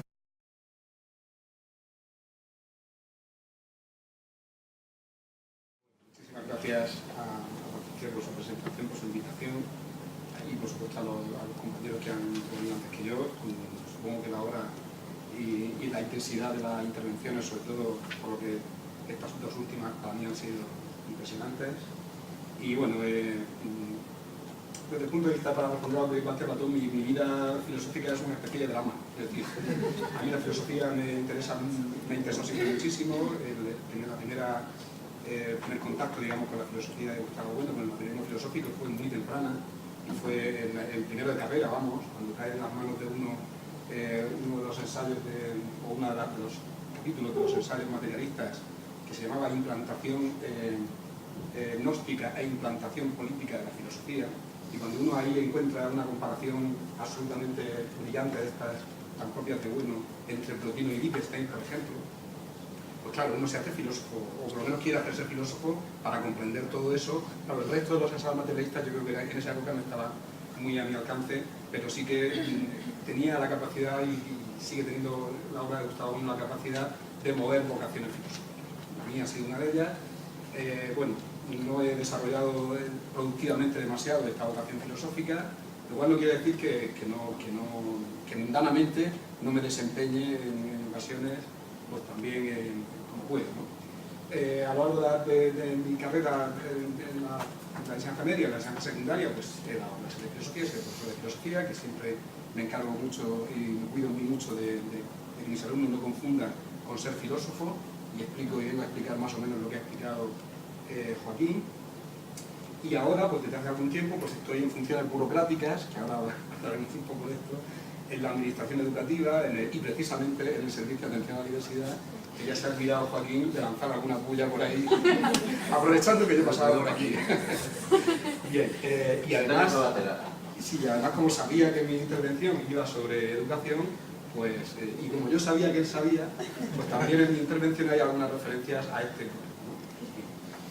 Bueno, yo que no tengo muchísimo menos la brillantez, la soltura de Gustavo Bueno, que se plantaba delante de la clase o del auditorio y sin mover nada más que las manos así de vez en cuando, como decía antes Pepe López Martí, nos dejaba a todos con la boca abierta. No tengo esa capacidad ni tampoco siquiera la de mis compañeros que acaban de intervenir. Pues yo sí que voy a leer, a medio leer lo que he escrito, porque, en fin, yo me tengo que aclarar escribiendo, pero una vez que me he aclarado, me meto en otras cosas, me disperso en el mundo de la burocracia, pues entonces después tengo que recordar lo que he escrito, que en el momento en el que lo escribía, pues sí que consideraba que era correcto.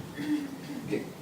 Bueno, primero quiero decir que el motivo de comprensión de lo que Platón llamaba, y es un concepto que también retoma continuamente, sistemáticamente Gustavo Bueno, la simploqué, ¿verdad?, el entrelazamiento de la idea de educación, en este caso, y de otra serie de ideas con las que la idea de educación forma sociedad. La idea esta de que las ideas se relacionan unas con otras, con relaciones de distinta naturaleza, pero forman, por decirlo así, sociedad.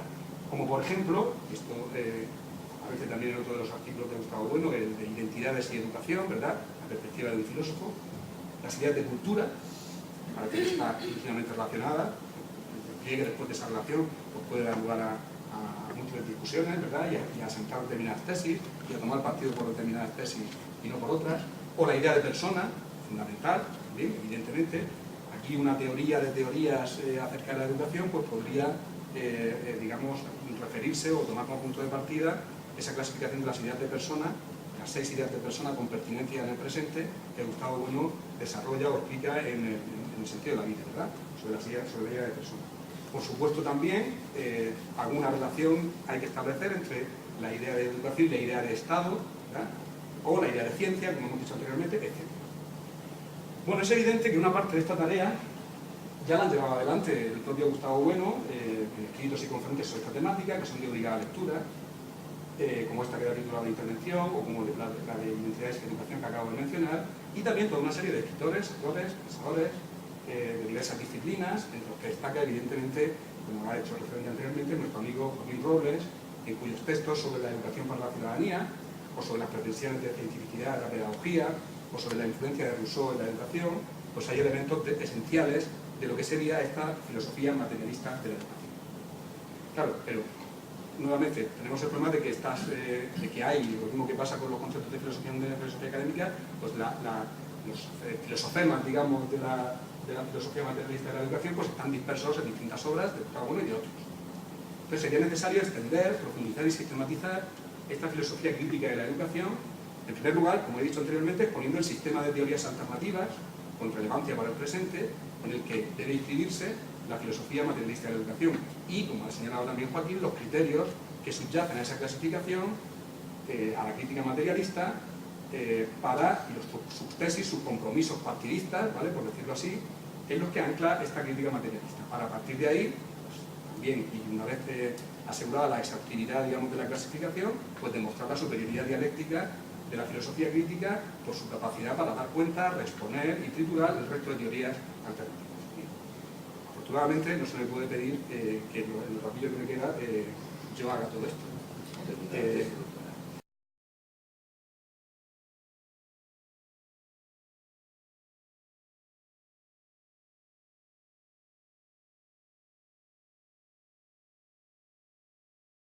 Muchísimas gracias a por su presentación, por su invitación y por supuesto a los compañeros que han intervenido antes que yo. Supongo que la hora y la intensidad de las intervenciones, sobre todo por lo que estas dos últimas para mí han sido impresionantes. Y bueno, desde el punto de vista, para responder a lo que plantea Platón, mi vida filosófica es una especie de drama. Es decir, a mí la filosofía me interesó siempre muchísimo.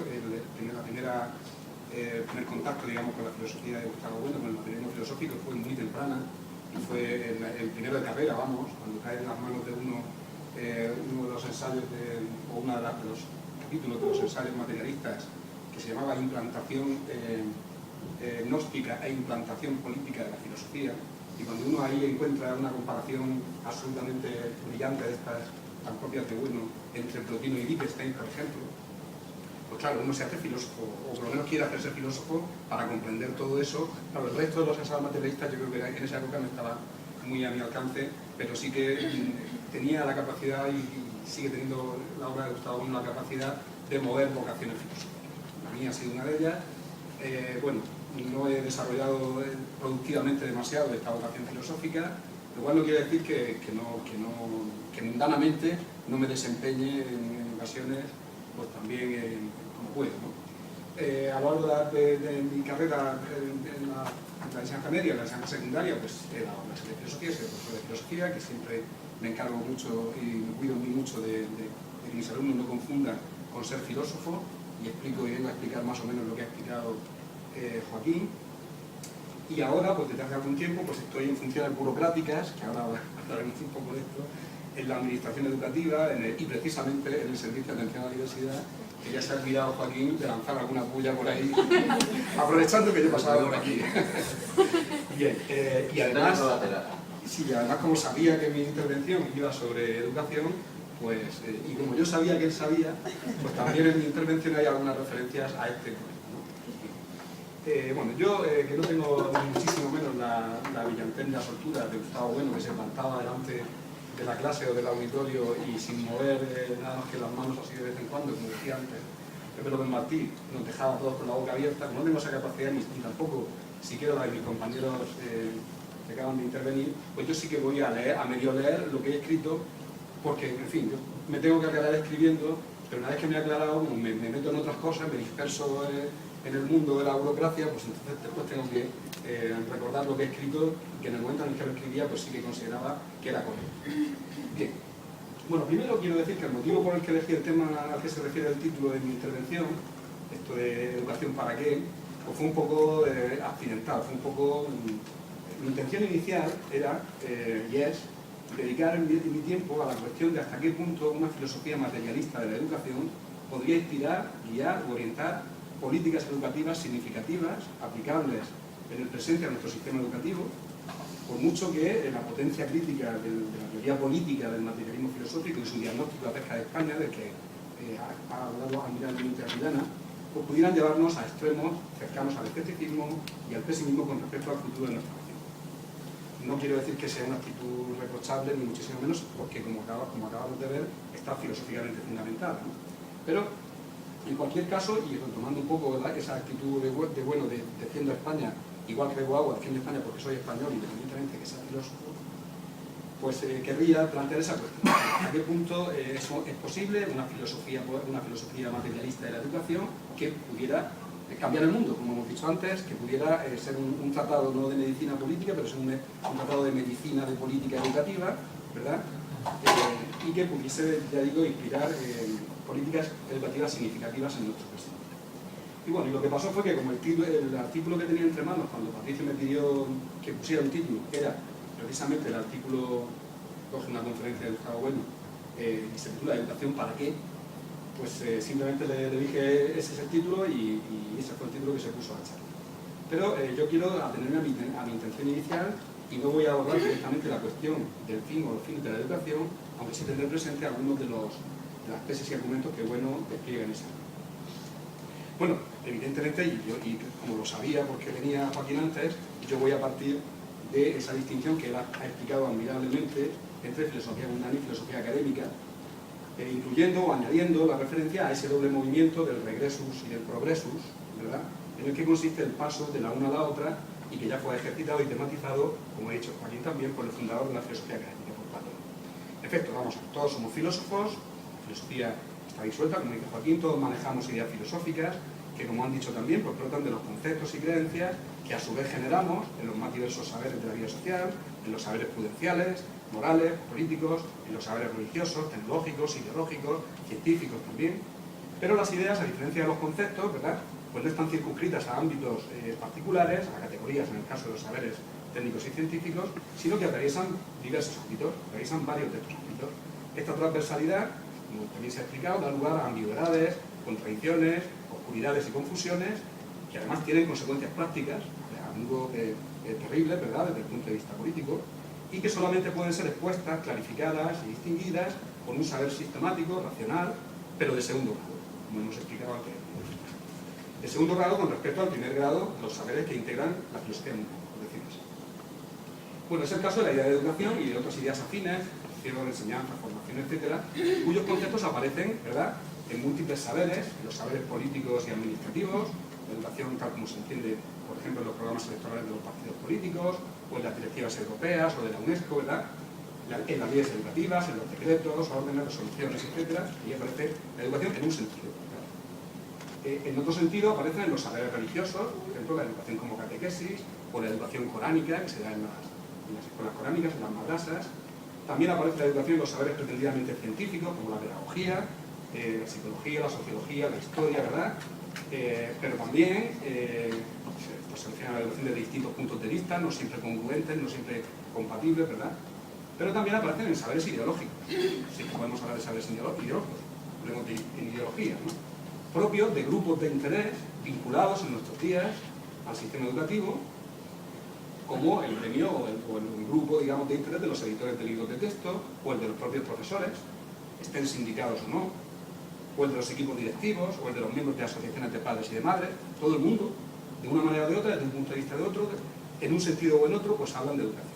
Como todos esos sentidos, todos esos conceptos de educación no son compatibles entre sí, puesto que son ambiguos, son equívocos, son contradictorios, pues es necesario un saber de segundo tipo. Entonces, una filosofía materialista de la educación debe partir, como ha dicho en la fase apagógica a la que se refería Joaquín, debe partir de esos fenómenos educativos, pero no, y esto aparece muy bien en el Cenón de Platón, ¿verdad?, pero no de un pretendido acceso directo a ellos, a esos fenómenos a partir de la observación, es decir, como si dándonos vueltas por las aulas o por los centros o por las guarderías o por los ministerios fuésemos a comprender, digamos, la naturaleza o lo que es la educación. No. La filosofía materialista de educación tiene que, siguiendo el lema platónico de la segunda navegación, ¿verdad?, pues mirar críticamente, la fase crítica, a los logoi, ¿verdad?, a los discursos, a los conceptos y a las teorías propios de estos saberes para elevarse o regresar a la comprensión de lo que Platón llamaba, y es un concepto que también retoma continuamente, sistemáticamente Gustavo Bueno, la simploqué, ¿verdad?, el entrelazamiento de la idea de educación, en este caso, y de otra serie de ideas con las que la idea de educación forma sociedad. La idea esta de que las ideas se relacionan unas con otras, con gente de distinta naturaleza, pero forman, por decirlo así, sociedad. Como por ejemplo, esto aparece también en otro de los artículos de Gustavo Bueno, el de identidades y educación, ¿verdad? La perspectiva de un filósofo. Las ideas de cultura, para que está íntimamente relacionada, que después de esa relación pues puede dar lugar a múltiples discusiones, ¿verdad? Y a sentar determinadas tesis, y a tomar partido por determinadas tesis y no por otras. O la idea de persona, fundamental, también, evidentemente. Aquí una teoría de teorías acerca de la educación pues podría, digamos, referirse o tomar como punto de partida esa clasificación de las ideas de persona, las 6 ideas de persona con pertinencia en el presente, que Gustavo Bueno desarrolla o explica en el sentido de la vida, ¿verdad? Sobre la idea de persona. Por supuesto también alguna relación hay que establecer entre la idea de educación y la idea de Estado, ¿verdad? O la idea de ciencia, como hemos dicho anteriormente, etc. Bueno, es evidente que una parte de esta tarea ya la han llevado adelante el propio Gustavo Bueno, con escritos y conferencias sobre esta temática, que son de obligada lectura, como esta que da título a la intervención, o como la de identidades y educación que acabo de mencionar, y también toda una serie de escritores, autores, pensadores, de diversas disciplinas, entre los que destaca evidentemente, como ha hecho referencia anteriormente, nuestro amigo Joaquín Robles, en cuyos textos sobre la educación para la ciudadanía, o sobre las pretensiones de cientificidad de la pedagogía, o sobre la influencia de Rousseau en la educación, pues hay elementos esenciales de lo que sería esta filosofía materialista de la educación. Claro, pero nuevamente tenemos el problema de que hay, lo mismo que pasa con los conceptos de filosofía académica, pues los filosofemas, digamos, de la filosofía materialista de la educación, pues están dispersos en distintas obras de Gustavo Bueno y de otros. Entonces sería necesario extender, profundizar y sistematizar esta filosofía crítica de la educación, en primer lugar, como he dicho anteriormente, exponiendo el sistema de teorías alternativas con relevancia para el presente, con el que debe inscribirse la filosofía materialista de la educación y, como ha señalado también Joaquín, los criterios que subyacen a esa clasificación, a la crítica materialista, para sus tesis, sus compromisos partidistas, ¿vale? Por decirlo así, en los que ancla esta crítica materialista. Para a partir de ahí, pues, también, y una vez asegurada la exhaustividad, digamos, de la clasificación, pues demostrar la superioridad dialéctica de la filosofía crítica por su capacidad para dar cuenta, responder y triturar el resto de teorías alternativas. Bien. Afortunadamente no se me puede pedir que en el ratillo que me queda yo haga todo esto. Bueno, igual sería una buena idea para una tesis. Yo me limitaré a recordar una distinción que es imprescindible en toda teoría filosófica acerca de la educación, acerca de cualquier tema, que es la distinción entre lo que Bueno llama el momento formal y el momento material de la idea. Así, quiero también insistir, quiero también subrayar, quiero recordar la doble necesidad, por un lado, de evitar la hipóstasis formalista, ¿verdad?, de la dimensión o del aspecto del momento formal, y por otro lado la tendencia a atenerse exclusivamente al momento material, esto es a los contenidos concretos que constituyen las materias prácticas de la educación. Estos dos momentos, lo explicaremos, hay una relación dialéctica entre ellos, pero tan erróneo sería atenerse exclusivamente al momento formal. Ahora veremos a qué consecuencias intelectuales, políticas, filosóficas da lugar este reduccionismo formalista, pero también hay que evitar el otro error consistente en atenerse exclusivamente a los contenidos de la educación. Bien, la consideración de la idea de educación desde su momento formal tiene que ver con los aspectos genéricos, prácticamente son paráfrasis de textos de Gustavo Bueno en identidades y educación. No quiero pensar que penséis que es una elaboración propia, ¿no? Está más o menos parafraseado. Tiene que ver con los aspectos genéricos que pueden ser determinados en los diversos procesos específicos, heterogéneos entre sí, de la educación. Entonces, todo lo que puede llamarse educación, pues hay unos aspectos genéricos que valen para todos los procesos educativos, ¿vale? Y también tienen que ver con los procesos de aprendizaje, tiene una dimensión etológica, también hay la distinción entre lo educativo y lo etológico y el aprendizaje. ¿Por qué? ¿Y por qué hay estos aspectos genéricos? Pues porque todos estos procesos educativos tienen que ver siempre con un campo distributivamente organizado en torno a sujetos individuales. Bueno, insiste en que no se educa a una población, sino a los individuos que la componen. igual que sucede con la medicina, igual que sucede con la alimentación, sino a los componentes específicos e históricos y a su estado actual en el presente, tal como se aparecerá a los restantes ministerios. El Ministerio de Educación está siempre involucrado con otros ministerios, con el Ministerio de Fomento, con el Ministerio de Economía, con el Ministerio de Cultura, con el Ministerio de... Claro, y aquí es donde viene, digamos, la parte más de mi cosecha, posterior a la sobre todo exposición de digamos, lo esencial, digamos, de una...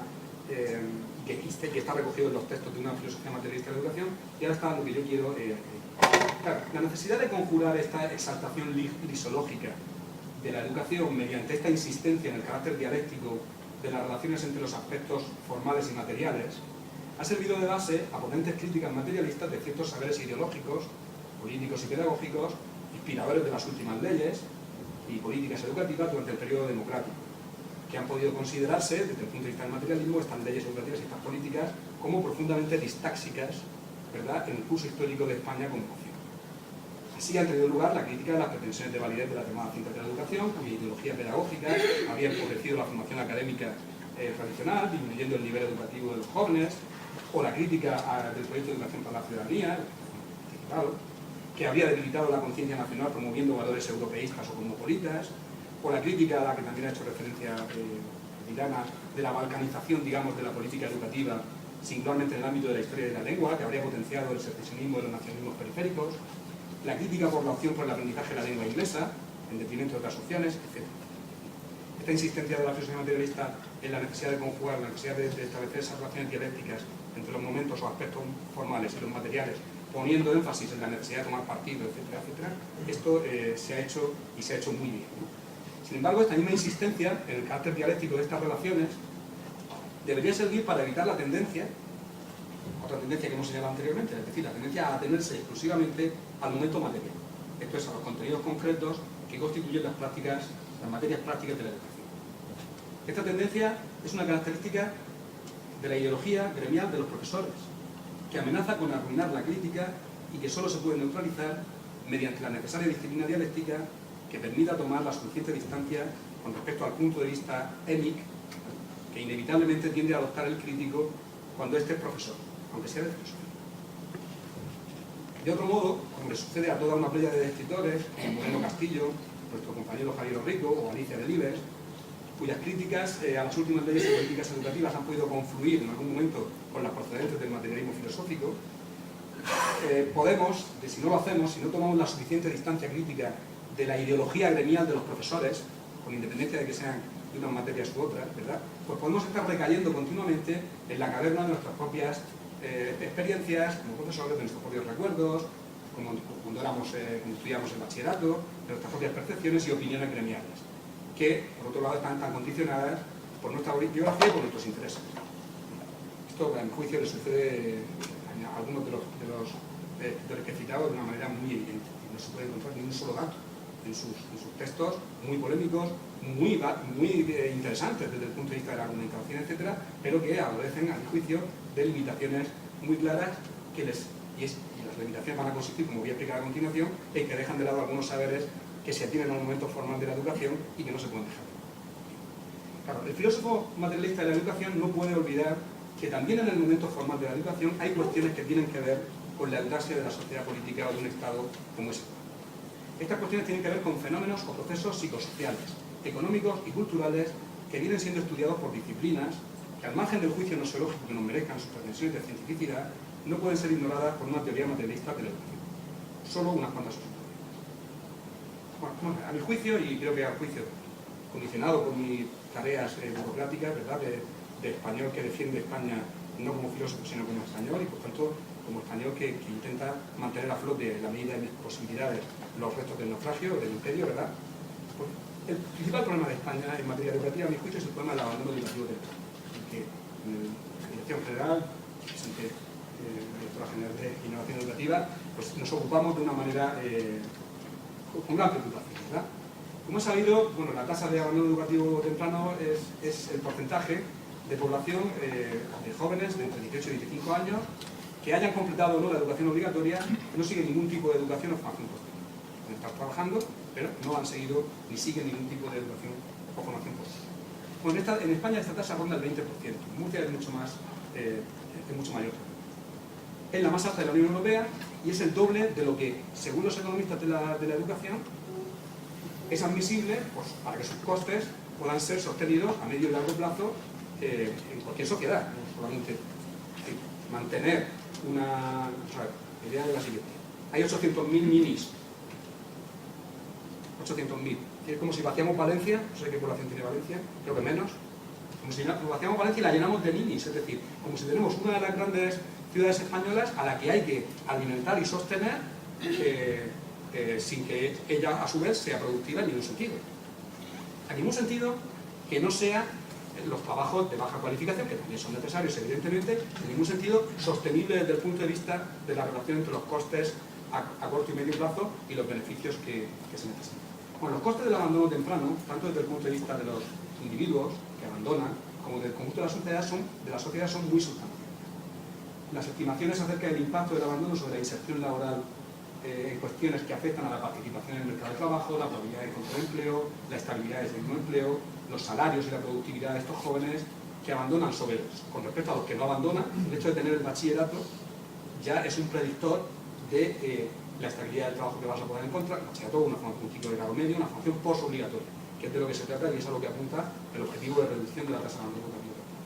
Bueno, los costes y las estimaciones del impacto económico que tiene pues son aterradores. Claro, pero todavía van más allá las estimaciones que hacen los economistas de la educación. Y alcanzan aspectos, a base de la estadística, aspectos individuales, como el nivel de salud y la esperanza de vida, y aspectos en los procesos de la vida social, no más que se han impuesto. De ahí lo redundante y formal de la apelación, ¿verdad?, a la educación en valores. Primero, como si hubiera educación que no fuera en valores, que no presupusiera valores, y segundo, sin decir a continuación, sin especificar cuáles son las tablas de valores por las que se opta, aquellas que se desechan, aquellas a las que se enfrentan, y sobre todo, otro aspecto fundamental, cómo se han de aplicar esas tablas de valores a los contenidos y a las materias capaces de encarnar esas mismas tablas. Claro, esto abre necesariamente el paso, esta doble consideración de la característica de la distributividad, pero sobre todo la característica de la normatividad, abre el paso, abre el camino a la consideración de la educación desde sus momentos o aspectos materiales. Es decir, a la consideración de los contenidos específicos de los procesos educativos, que como hemos dicho son diversos, heterogéneos y a menudo incompatibles entre sí, o en todo caso no acumulables, frente a esa idea, ¿verdad?, que procede también de la sofística, del saber politécnico, del saber polimático, de una especie de saber universal por acumulación de saberes particulares. Claro, este ideal que inspiró los programas educativos de la Unión Soviética, de esta idea del hombre nuevo, que debía, también del anarquismo, que debía asumir todos los saberes, pues esto es completamente absurdo a día de hoy, y supongo que ya entonces, pues porque evidentemente no hay tiempo en la vida de un hombre para acumular todos esos saberes, además de que esos saberes, en la medida en que algunos de ellos tengan sus raíces en lenguas o sean saberes que hagan referencia a lenguas, pues supondría que un hombre tendría que aprender todas las lenguas, y esto pues es completamente absurdo. Claro, la clasificación de los contenidos materiales de la educación debe tener en cuenta las circunstancias requeridas para que pueda darse el proceso educativo, el proceso educacional distributivo. Y estas circunstancias, pues o bien se refieren a los contenidos distribuibles, a los contenidos normados, a aquello que se enseña, ¿verdad? O bien se refieren a los propios individuos que han de ser capaces de asimilar esos contenidos. La consideración material tiene que hacer referencia a las circunstancias en las que se producen los procesos educativos, y esas circunstancias tienen que ver con los contenidos y con los propios sujetos que han de ser analizados. Claro, los contenidos son íntegramente contenidos culturales, y los individuos, al menos en nuestra sociedad, son por institución jurídica personas. Por tanto, la materia de la educación debe quedar clasificada en dos grandes ámbitos. Digamos, la educación cultural o educación del individuo en el seno de determinados contenidos culturales, que a su vez se clasificarían siguiendo un poco una reflexión que hace Gustavo Bueno sobre la definición de Taylor sobre la idea de cultura, en categorías culturales, por ejemplo, la agricultura, el saber agrícola o agronómico, la lengua, el saber lingüístico, las matemáticas, la física, la geografía, la religión, que son contenidos culturales, categorías culturales. O también se podría clasificar los contenidos culturales en esferas culturales, y así pues, diríamos que el individuo se educaría en la cultura azteca, en la cultura clásica, en la cultura hispánica, en la cultura catalana o gallega. Bien, eso por lo que se refiere a la relación entre cultura y educación. Evidentemente, como los individuos que han de ser educados son personas, pues la otra dimensión, la otra materia, digamos, el otro ámbito en el que quedaría clasificada la materia de la educación, pues sería la educación personal o la educación del individuo en el proceso ontogenético de su constitución como persona. Bueno, aquí es donde es pertinente toda la reflexión a la que ha hecho referencia Joaquín sobre Protágoras y sobre la educación del hombre, la educación del ciudadano, etc. Entonces no voy a entrar.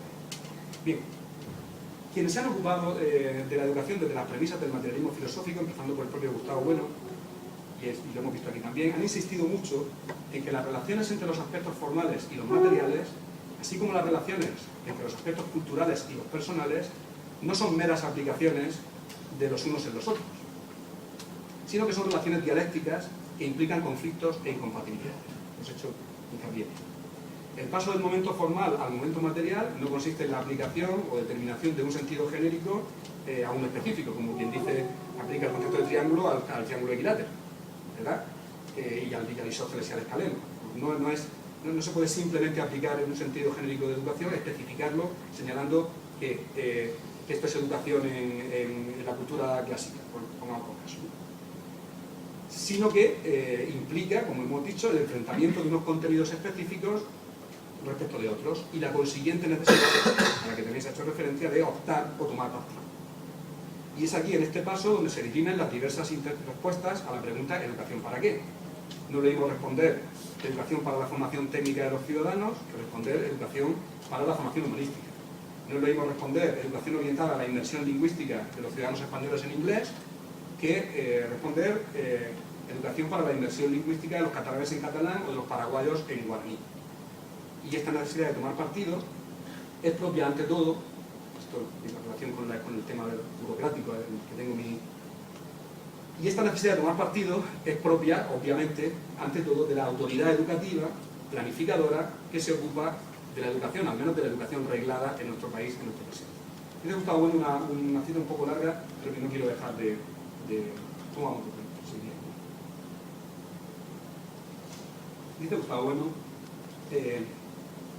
creo que en educación para qué. Un ministerio de educación no puede planificar como si estuviera flotando en el vacío, a fin de desprenderse de todo partidismo sectario y mirando con absoluta libertad al género humano del que forma parte de la población sometida a su jurisdicción. El ministerio de educación no puede legislar poniendo su vista, digamos así, elevando la vista al cielo y pensando en el género humano, sino que, y sin embargo, esta parece ser la perspectiva de los legisladores demócratas cuando preparando la ley de educación parecen estar pensando en el proceso de desarrollo de las infinitas virtualidades contenidas en cada uno de los ciudadanos del futuro. Lo entre comillas porque debe ser una cita tomada o de la LOE o de la LOCSE o de alguna de las últimas leyes. Y entonces, esto es lo que yo dice, un ministerio de educación ha de comenzar definiendo las coordenadas de la sociedad de su jurisdicción. Ha de saber que esta sociedad está determinada históricamente entre otras sociedades y que los objetivos de cualquier ley de educación no pueden referirse tanto a los componentes genéricos de la sociedad, tales como su humanidad, los dos procesos que uno pone como analogía. Claro, estos sujetos individuales han de ser tomados como elementos de clases estadísticas. Y por tanto el enfoque formal siempre podrá hacer resaltar magnitudes susceptibles de ser correlacionadas entre sí, que apunten a regularidades fenoménicas, que a su vez pueden apuntar o no a determinadas estructuras o procesos causales. En este momento formal, como es sabido, inciden disciplinas que emplean metodologías experimentales o estadísticas, como la psicología, incluida la neuropsicología, pero también la sociología y la economía de la educación, cuyos resultados no pueden ser ignorados por cuanto la educación, que incorpora siempre aprendizajes, constituye un conjunto de procesos imprescindibles para la continuidad efectiva de cualquier grupo social que se tome como referencia y, en el caso de grupos que son estados, que son sociedades políticas, para la eutaxia, para el buen orden, para la recurrencia, ¿verdad?, en el tiempo de una sociedad política.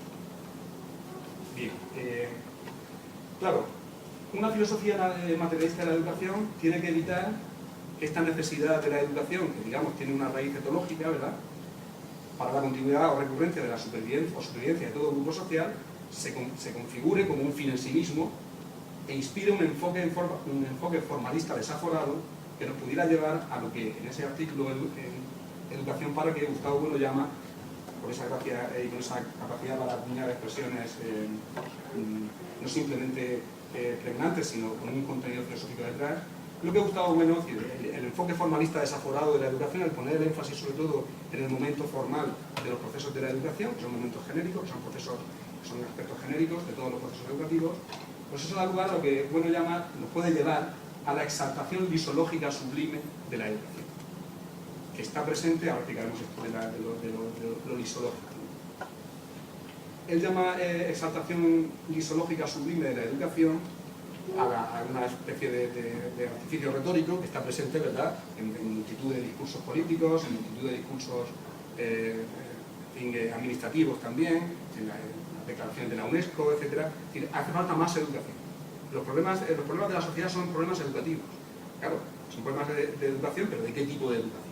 Aquí el concepto de educación está empleado en un sentido genérico, ¿verdad?, sin adjetivar, sin especificar, sin decir qué tipo de educación, y esto es lo que Gustavo Bueno considera que es un lisologismo. Un lisologismo. El término está, bueno, de lisos, que supongo en griego significa algo así como vacío, o algo así como liso, a lo mejor incluso, ¿no?, ¿verdad?, por contraposición con morfológico, que es aquello que tiene una forma, ¿verdad? Claro, el concepto de educación que se emplea en estos discursos pues es liso completamente, es allanado, ¿verdad? Está equilibrado. Todas las diferencias que pueda haber entre los distintos tipos de educación, puesto que nos estamos atendiendo a los aspectos genéricos, pues están allanadas o están borradas, ¿verdad? ¿No? Ahora iba eso. Si quieres, sigue tú. Bien. Claro, un lisologismo, dice Gustavo Bueno en una de estas magníficas intervenciones que están grabadas en vídeo, que se llaman teselas, ¿verdad?, y que están en la página de la Fundación Gustavo Bueno, concretamente en la tesela 111, ¿verdad?, donde explica lo que son los lisologismos, que pues dice que un lisologismo es una figura patológica del pensamiento, como puede ser un paralogismo, ¿verdad?, un tipo de falacia, ¿verdad?, por la cual las especies, como decía, como me apuntaba Joaquín, quedan anegadas por el género. Quedan borradas sus diferencias, las diferencias entre los distintos tipos de educación, e incluso quedan borradas, sobre todo, las incompatibilidades que, por la materia de la educación, pueda haber entre unos tipos de educación y otros, ¿verdad? Normalmente, cuando se utiliza este concepto lisológico de educación, la pregunta ¿para qué educación?, pues solo puede contestarse, a su vez, lisológicamente. A saber, con conceptos de fines, ¿verdad?, de objetivos o de fines, igualmente genéricos y vacíos, como hace falta más educación para que impere la justicia, hace falta más educación para que aumente el bienestar, hace falta más educación para que los seres humanos sean libres.